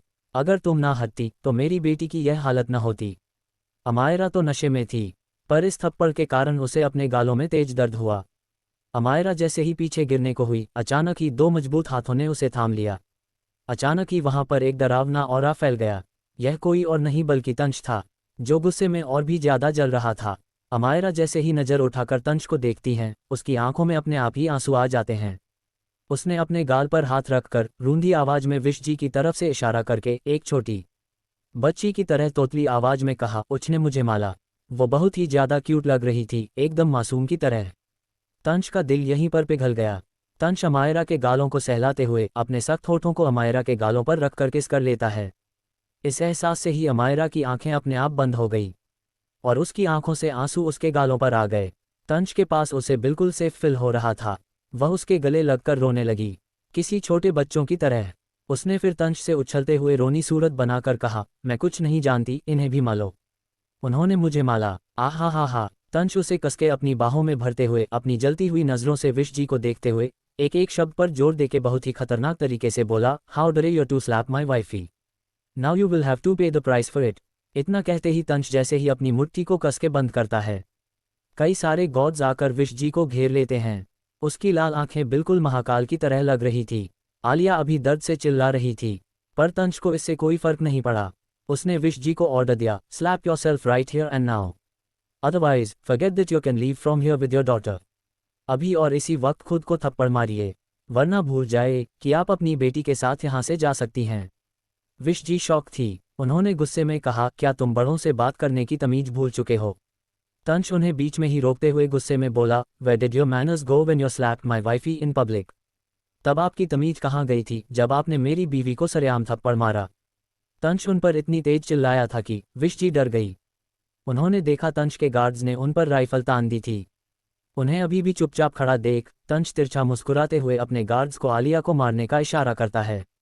ये देखकर विश जी बुरी तरह डर गई और हकलाते हुए बोली, मैं खुद को मारूंगी, मैं खुद को मारूंगी। इतना कहते ही वह खुद को थप्पड़ मारने लगती हैं। तंश बड़े आराम से बोला, why so slowly, let me send one of my guards for help. इतना धीरे क्यों, मैं हेल्प के लिए अपने किसी गार्ड को भेजूं? कोष्टक। विश जी उन हटे कट्टे गार्ड को देखकर डर के मारे बोली, नहीं। इतना कहते ही वह इस बार काफी तेज खुद को थप्पड़ मारने लगती हैं। उन्होंने खुद को 20 से 25 थप्पड़ मारा था। उनके पूरे गाल सूज गए थे। गालों पर सिर्फ थप्पड़ के ही निशान थे। दर्द के कारण वह लगभग बेहोशी होने वाली थी। तभी अमायरा खुश होकर बोली, इन्हें आग लगाकर जला दो। विश जी की तो रूह तक कांप गई। ये सुनकर तंश खतरनाक तरीके से मुस्कुराया। वह कुछ कहता, तभी जय एकदम से उसके कंधे पर हाथ रखकर सीरियस होकर बोला, छोटे, हम इन्हें बाद में देख लेते हैं। यहाँ पर कई सारे लोग हैं। ऊपर से अमायरा नशे में है। उसे संभालो, इन सब को तो हम बाद में देख लेंगे। तंश गुस्से में विश जी को घूरते हुए जैसे ही अपने लेफ्ट साइड देखता है, चौंक जाता है, क्योंकि अमायरा तो गायब थी वहां से। उसकी आंखें छोटी हो गई। तभी जय तंश का हाथ पकड़कर हिलाते हुए जल्दी से चिल्लाया, छोटे, वह वहां भाग गई, पकड़ो उसे। तंश गुस्से में उसकी तरफ भागा। वही गार्ड्स ने विश जी को बंदी बना लिया। जय ने आलिया की हालात देखा। वह उसे अस्पताल तो नहीं भेजना चाहता था, पर यहाँ तमाशा ना हो इसलिए भेज दिया। इतने ज्यादा लोग होने के कारण कोई भी यह नहीं देख पाया कि विश जी और आलिया के साथ क्या हुआ। वही अमायरा अपने दर्द को भूल चुकी थी। वह भागते हुए मिस्टर जिंदल के पास गई और उनके हाथ पकड़कर एक्साइटेड होकर बोली, डैडी ससुर, मुझे याद आ गया, उस दिन आपने कहा था घर में नई बहू आती है तो उसे शगुन में पैसा देते हैं, पर आपने मुझे कुछ भी नहीं दिया, एक फुटी कौड़ी भी नहीं दी। अचानक ही अमायरा के इस तरह हाथ पकड़ लेने से मिस्टर जिंदल शॉक हो जाते हैं, पर फिर नॉर्मल होकर अपनी कड़क आवाज में बोले, तुम्हें जो चाहिए अपने पति से मांगो। मिस्टर जिंदल मिलिट्री में होने के कारण काफी सख्त मिजाज के थे। आज तक किसी ने भी उनके साथ ऐसी हरकत नहीं की थी, क्योंकि सभी उनसे डरते थे। ऊपर से उन्हें सिर्फ डिसिप्लिन पसंद था। मिस्टर जिंदल की बात सुनते ही अमायरा रोनी सूरत बना लेती है। अमायरा एकदम से चिल्लाते हुए बोली, पर उसने तो मुझे सब कुछ दे दिया, अब क्या मैं उसकी किडनी, फेफड़े और खून बेचकर पैसे कमाऊं? उसके इस तरह चिल्लाने से वहां मौजूद लोग अमायरा को देखने लगते हैं। तो अमायरा एकदम से मिस्टर जिंदल के पैरों को पकड़कर बैठ गई और रोते हुए बोली, मुझे पैसे चाहिए, मुझे पैसे चाहिए। आपने कहा था आप मुझे पैसे देंगे। मैं आपके घर की नई नवेली बहू हूँ। आपने मुझे 1 रुपया तक नेक में नहीं दिए। मैं सबको बताऊंगी। इतना कहते ही वह किसी तरह खड़ी होती है और वही टेबल पर चढ़कर जोर से चिल्लाते हुए बोली, सभी मोहल्ले वालों सुनो, ये है मेरे डैडी ससुर मिस्टर जिंदल उर्फ आर्मी के सख्त, गुस्सैल, कठोर और रौब झाड़ने वाले जनरल। इतना कहते ही अमायरा मिस्टर जिंदल की तरफ इशारा करती है तो सभी चौंक जाते हैं, पर अमायरा रुकी नहीं। वह और जोर से चिल्लाकर रोते हुए बोली, डैडी ससुर बहुत ही कंजूस इंसान है, मुझे पैसे देने से मना कर रहे हैं। पता है ये कितना गुस्सा करते हैं। इन्होंने एक दिन मेरे मिस्टर लाइफलाइन, अरे आपको तो पता भी नहीं होगा, यानी मेरे पति को बहुत मारा था। मेरे मिस्टर लाइफलाइन के शरीर पर बहुत सारे निशान हैं, एक गोली का भी है, शायद इन्होंने ही मार हो। ये कितने क्रूर डैडी है। यही नहीं, मेरे मिस्टर लाइफलाइन एक छोटे से घर में रहते हैं और डैडी ससुर यहाँ पर इतने बड़े से महल में। इन्होंने उसे घर से निकाल दिया। वह बेचारा छोटी सी नौकरी करके अपना और मेरा खर्चा उठाता है। मिस्टर जिंदल के तो होश उड़ गए। गुस्से और शौक के कारण उनका बीपी हाई होने लगा था। यहाँ तक कि मिस्टर रायचंद के भी। यहाँ कई बिजनेसमैन, आर्मी ऑफिसर और पॉलिटिक के लोग थे, वो सभी शौक थे। वहीं जय जो अभी अभी आया था, वह भी ये सुनकर शौक हो गया था। उसने मन में कहा, तंश का प्राइवेट विला, उसकी कीमत इस जिंदल हाउस से भी कहीं ज्यादा है, और यह उसे छोटा सा घर कह रही है। तभी मिस्टर जिंदल गुस्से में जय को घूरते हुए चिल्लाए, तंश को अभी और इसी वक्त बुलाओ। क्या वह अपनी बीवी को संभाल नहीं सकता है? अगर नहीं संभाल सकता है तो मुझे बता दो। मिसेज जिंदल भी वहीं आ रही थी। वह भी अमायरा की बात सुनकर हैरान थी, पर अब वो डरकर मिस्टर जिंदल को देख रही थी, क्योंकि मिस्टर जिंदल शायद अमायरा के लिए गए कांड की सजा तंश को चाबुक मार कर दे। उन्हें टेंशन होने लगी। वही तंश जल्दी से आया। वो अमायरा के हाथ को पकड़कर गुस्से में बोला, वाइफी।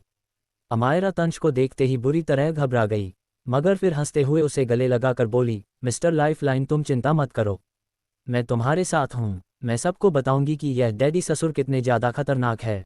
वह तुम्हें मारते हैं और तुमसे ज़बरदस्ती काम भी कराते हैं। वो तुम्हारा शोषण करते हैं, पर चाइल्ड लेबर तो गुनाह है। तंश अपने डैड मिस्टर जिंदल की तरफ देखता है। वो भी समझ गया कि अब मिस्टर जिंदल अमायरा को पनिशमेंट जरूर देंगे, पर उसके रहते ये बिल्कुल पॉसिबल नहीं है। तंश बहुत ट्राई करता है, पर अमायरा उसके साथ नहीं जा रही थी। वो फिर से मिस्टर जिंदल के पैर पकड़ लेती है। मिस्टर जिंदल खुद ऐसी बहू लाकर पछता रहे थे।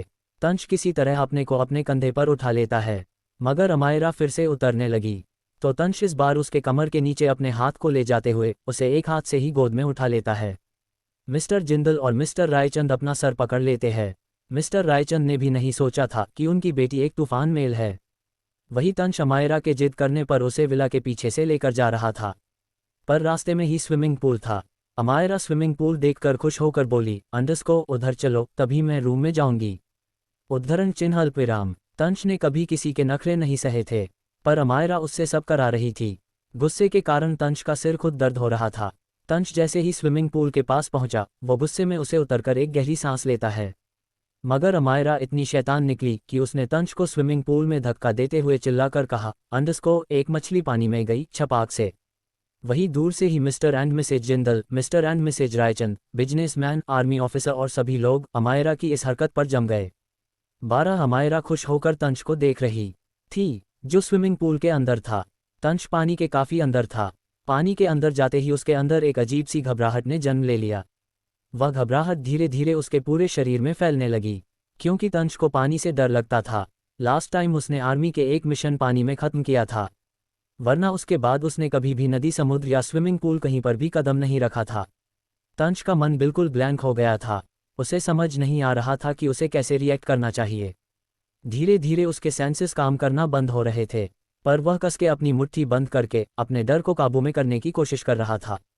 वही मिस्टर जिंदल, मिसेज जिंदल और जय के एक्सप्रेशन काफ़ी ज़्यादा कठोर हो जाते हैं, लेकिन मिसेज जिंदल के चेहरे पर घबराहट भी नजर आ रही थी, क्योंकि उन दोनों को पता था तंश को पानी से दिक्कत थी। बाकी सारे मेहमान तो हंस रहे थे, क्योंकि उन्हें कुछ भी नहीं पता था। स्माइली भी भागते हुए वहां पर आ जाती है। उसके साथ शौर्य भी था। स्माइली शौर्य को जानती थी, क्योंकि कई बार वह जय के साथ मीटिंग में जाती थी, तब वह शौर्य से मिली थी। शौर्य अपनी नज़र उठाकर स्विमिंग पूल की तरफ देखता है, जहां पर अमायरा खड़ी थी। शौर्य को पीछे से अमायरा थोड़ी से जानी पहचानी लग रही थी। शौर्य थोड़ा और गौर से अमायरा की तरफ देखने की कोशिश करता है, मगर तभी उसके पास एक बिजनेसमैन आ जाता है और वह उससे बात करने लगता है। मिसेज जिंदल जय का हाथ पकड़कर घबराते हुए बोली, जय तंश की हेल्प करो जाकर। तुम्हें पता है ना, उसे प्रॉब्लम पानी में होती है। उसकी और अमायरा की शादी अभी अभी हुई है, इसलिए अमायरा को कुछ भी नहीं पता। जाओ और जाकर तंश को बाहर निकालो। अपनी माँ की घबराई हुई आवाज़ सुनकर जय अपना सर हाँ में हिलाता है, मगर जैसे ही वह स्विमिंग पूल की तरफ देखता है तो उसके कदम अपनी जगह पर ही रुक जाते हैं, क्योंकि तंश स्विमिंग पूल के अंदर खड़ा था। तंश को शायद पता चल गया था कि वह आने वाला है, इसलिए तंश अपने हाथ के इशारे से ही उसे रोक देता है। तंश की आंखें इस वक्त कुछ पानी के कारण और कुछ उसके घबराहट के कारण लाल थी। तंश के अंदर एक ऐसी फीलिंग थी जो बयान नहीं की जा सकती थी। उसे अपना दम भी घूटता हुआ महसूस हो रहा था, बेचैनी भी हो रही थी, पूरी बॉडी कांपती हुई भी महसूस हो रही थी और सर में भी एक अजीब सी हलचल हो रही थी। तभी अमायरा अपना हाथ हवा में फैलाकर जोर से बोली, दूसरी मछली भी पानी में गई छपाक से। इतना कहते ही वह भी पानी में कूद जाती है। अमायरा को तैरना बहुत अच्छे से आता था, लेकिन नशे में होने के कारण वह तैयार नहीं पा रही थी, इसलिए वह तुरंत डूबने लगी। वह अपने हाथों और पैर लहराते हुए चिल्लाने लगती है। उसकी आवाज़ सुनते ही तंश एकदम से अपने होश में आता है।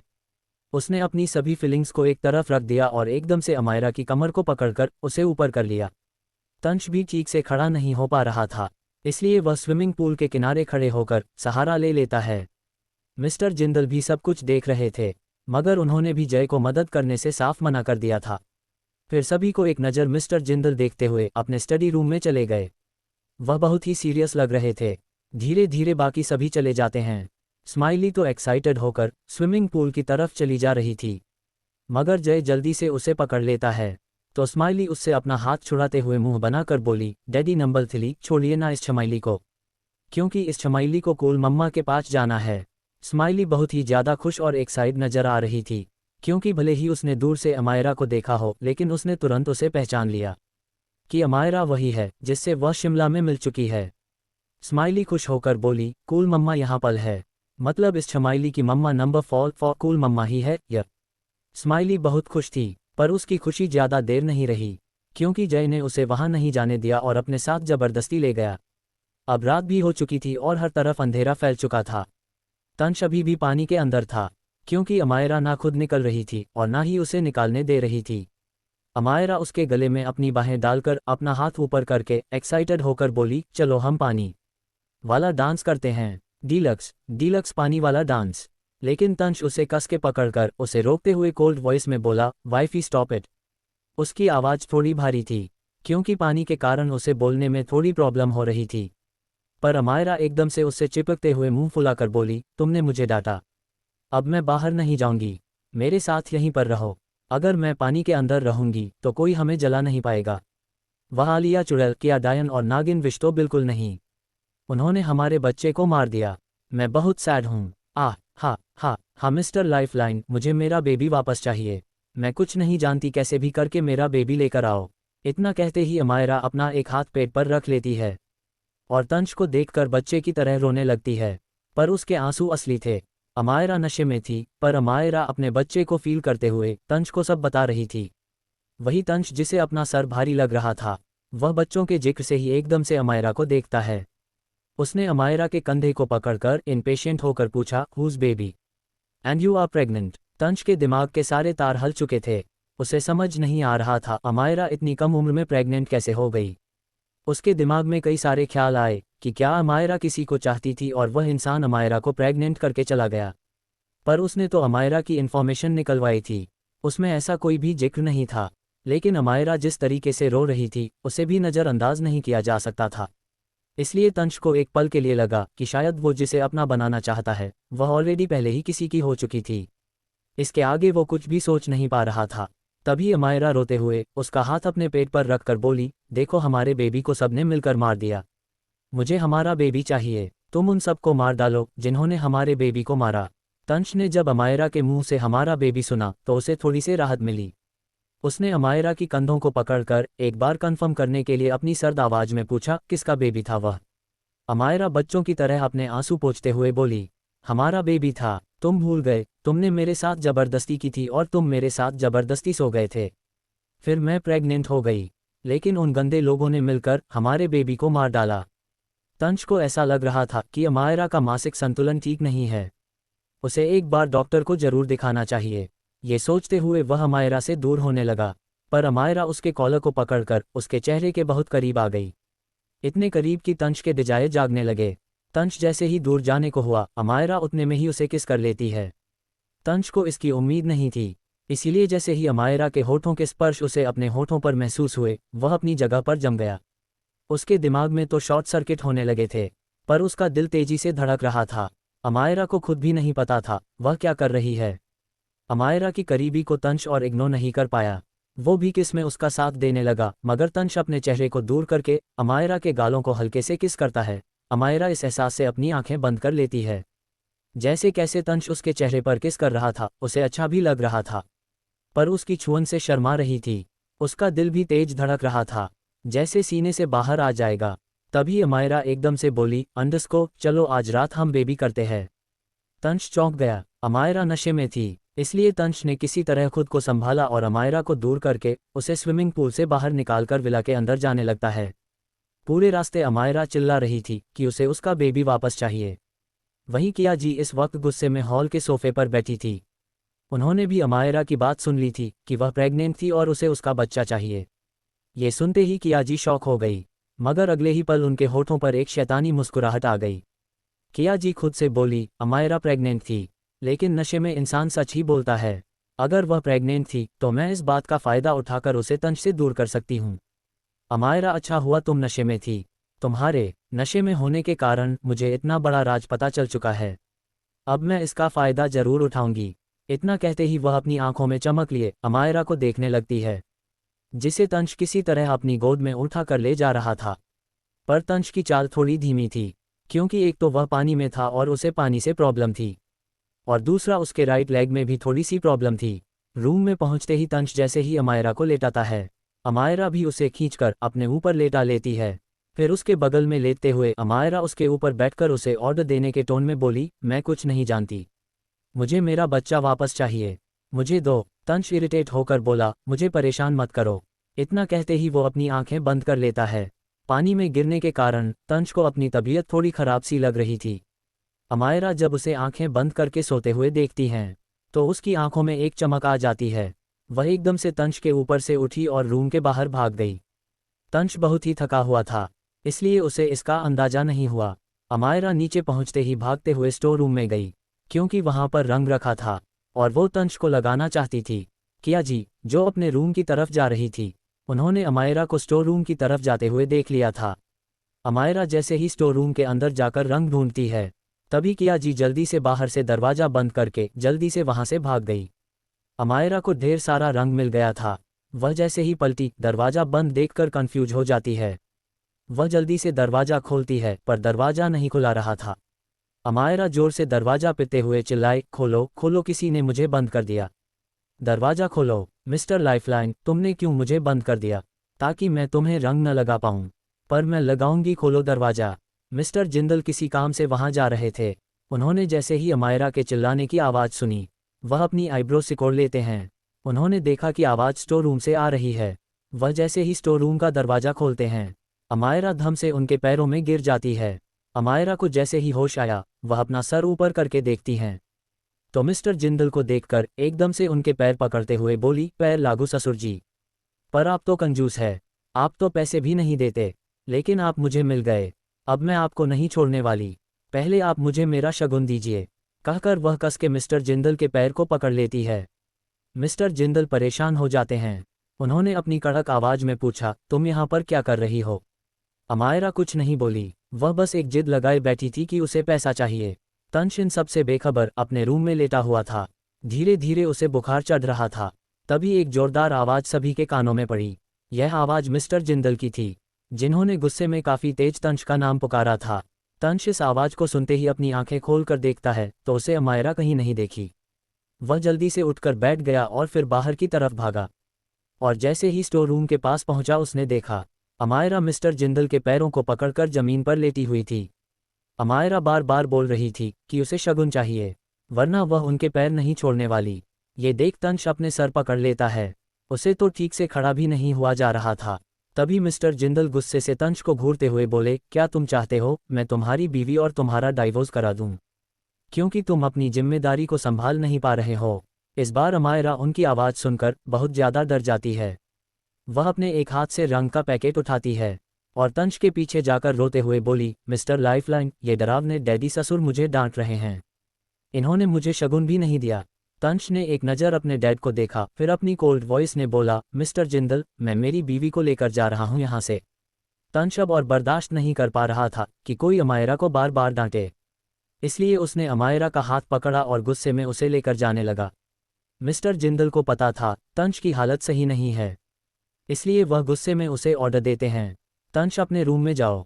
तंश, मैंने कहा रुको। तंश, क्या तुम्हें सुनाई नहीं दे रहा? मैं कुछ कह रहा हूं तंश। मिस्टर जिंदल बस चिल्लाते रह जाते हैं, पर तंश अपने गुस्से के आगे कुछ नहीं सुनता। वह अमायरा को पैसेंजर सीट पर जबरदस्ती गुस्से में बैठा देता है, फिर को ड्राइविंग सीट पर बैठकर कार को वहां से लेकर निकल गया। मिस्टर जिंदल गुस्से में जय को पुकारते हैं तो जय भागते हुए आया। वह अपने डैड को इतने गुस्से में देखकर बहुत ही ज़्यादा डर गया था। उसने घबराते हुए पूछा, क्या हुआ डैड? मिस्टर जिंदल बहुत ही कठोर आवाज में उसे ऑर्डर देते हैं, तंश के पीछे जाओ। वह इस वक्त होश में नहीं है और वह अमायरा को लेकर जा चुका है। ये सुनकर जय शॉक हो जाता है। उसे याद आता है कि तंश स्विमिंग पूल में गिरा था, इसलिए उसके लिए ड्राइविंग करना इस वक्त सही नहीं है। ये सोचते ही वो जल्दी से अपनी बाइक लेकर निकल जाता है। वहीं तंश बहुत ही गुस्से में ड्राइव कर रहा था। अमायरा नशे में कभी उसके शर्ट को खींच रही थी तो कभी उसके हाथ को स्टीयरिंग व्हील से हटाकर खुद ही ड्राइव करने के लिए बोल रही थी। अमायरा इरिटेट होकर उसके हाथ को हटाते हुए बोली, मुझे दो, मैं कार को उड़ा दूंगी, फिर हम जल्दी पहुंच जाएंगे। तुम्हें तो ड्राइव करना भी नहीं आता, छोड़ो छोड़ो। तंश उसे देखते हुए गुस्से में कुछ कहने वाला था, तभी अमायरा जोर से ताली बजाते हुए हंसकर बोली, हम फिर से मरने वाले हैं। देखो सामने ट्रक आ रहा है, अभी वह हमें ठोक कर चला जाएगा। मुझे तो रिबर्थ से मिल जाएगा, पर तुम्हें कैसे मिलेगा? तंश अचानक सामने देखता है तो चौंक जाता है, क्योंकि सामने एक ट्रक आ रहा था। वह जल्दी से अपने ब्रेक मारते हुए कार को लेफ्ट साइड मोड़ देता है, जिस वजह से कार एक पेड़ से जाकर टकरा गई। कार के बोनट से बुरी तरह धुआं निकालने लगा। तंश अमायरा को कसके पकड़ लेता है ताकि उसे चोट ना लगे, मगर उसका सर हल्का सा लड़ जाता है, जिस कारण उसके माथे पर हल्की सी चोट लग गई थी। इसी वक्त अमायरा नशे में छटपटा आते हुए चिल्लाने लगी, छोड़ो मुझे, छोड़ो, क्या कर रहे हो, छोड़ो मुझे, छोड़ो, वरना मैं तुम्हें मार दूंगी। वह काफी तेज चिल्ला रही थी। तभी वहां पर पेट्रोलिंग कर रहे पुलिस वालों ने उसकी आवाज सुन ली, तो सभी कार की तरफ आने लगते हैं। एक पुलिस वाले ने कार के शीशे को पीटते हुए गुस्से में कहा, शीशा नीचे करो। तंश देखता है अब ये कार किसी काम की नहीं रही, तो वो किसी तरह अमायरा को लेकर बाहर आ जाता है। अमायरा अभी भी नशे में थी। अमायरा तंश की पकड़ से छुटते हुए गुस्से में बोली, छोड़ो मुझे, तुम मुझे यहाँ पर जबरदस्ती लेकर आए हो, छोड़ो, तुमने मेरे साथ जबरदस्ती की थी, मैं बात नहीं करूंगी तुमसे, तुमने मुझे प्रेग्नेंट किया था और फिर से मुझे जबरदस्ती लेकर जा रहे हो, छोड़ो। पुलिस वाले जैसे ही यह सुनते हैं, वो गुस्से में तंश को देखते हुए बोले, शर्म नहीं आती, रात के अंधेरे में एक लड़की को जबरदस्ती यहाँ लाकर उसका फायदा उठाते हुए। तंश गुस्से में उनकी तरफ देखता है पर कुछ नहीं कहता। उसने अमायरा को संभालते हुए दांत पीस कर कहा, वाइफी।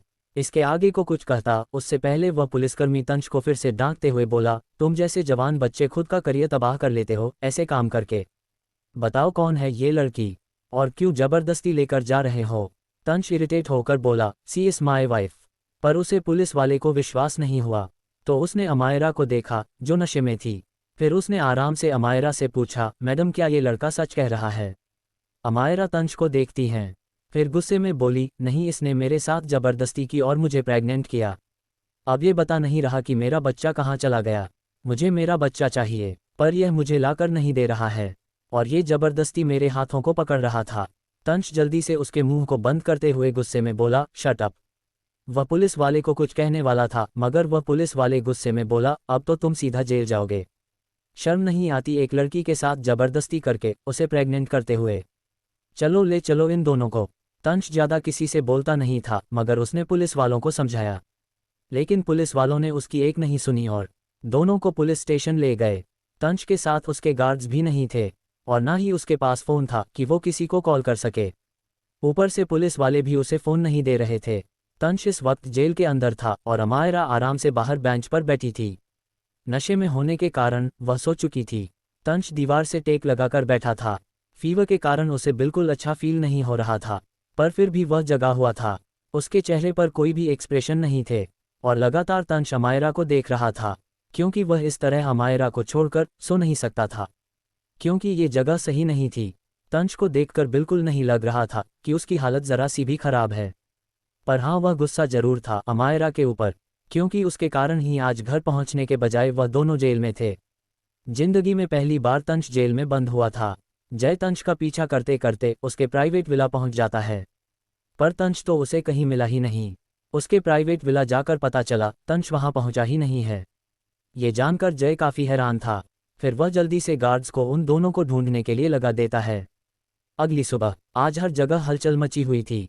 कई सारे मीडिया वाले पुलिस स्टेशन के बाहर खड़े थे और सभी यह जानने को बेताब थे कि तंश दिखता कैसा है और कल वो किस लड़की के साथ पकड़ा गया है। ये न्यूज़ हर जगह फैल चुकी थी कि जिंदल खानदान का सबसे छोटा बेटा तंश एक लड़की के साथ रोड पर जबरदस्ती करते हुए पकड़ा गया और अब वो जेल में है। उद्धरण चिन्ह। जिंदल विला में सभी ये न्यूज़ देखकर शौक थे। मिस्टर जिंदल एक्सप्रेशन लेस भाव से सोफे पर बैठे थे। सुबह से ही उन्हें कई रिश्तेदारों और आर्मी ऑफिसर के कॉल आ चुके थे और सभी तंश के बारे में पूछ रहे थे। हर अंत एक नई शुरुआत का संकेत होता है। इस कहानी का सफ़र यहीं थमता है, लेकिन इसके राज अभी बाकी हैं। अगर आपको ये कहानी पसंद आए तो अपनी राय कमेंट में ज़रूर बताइए। स्टोरी नेस्ट के साथ जुड़े रहिए, क्योंकि अगला अध्याय 13 से बहुत जल्द आने वाला है।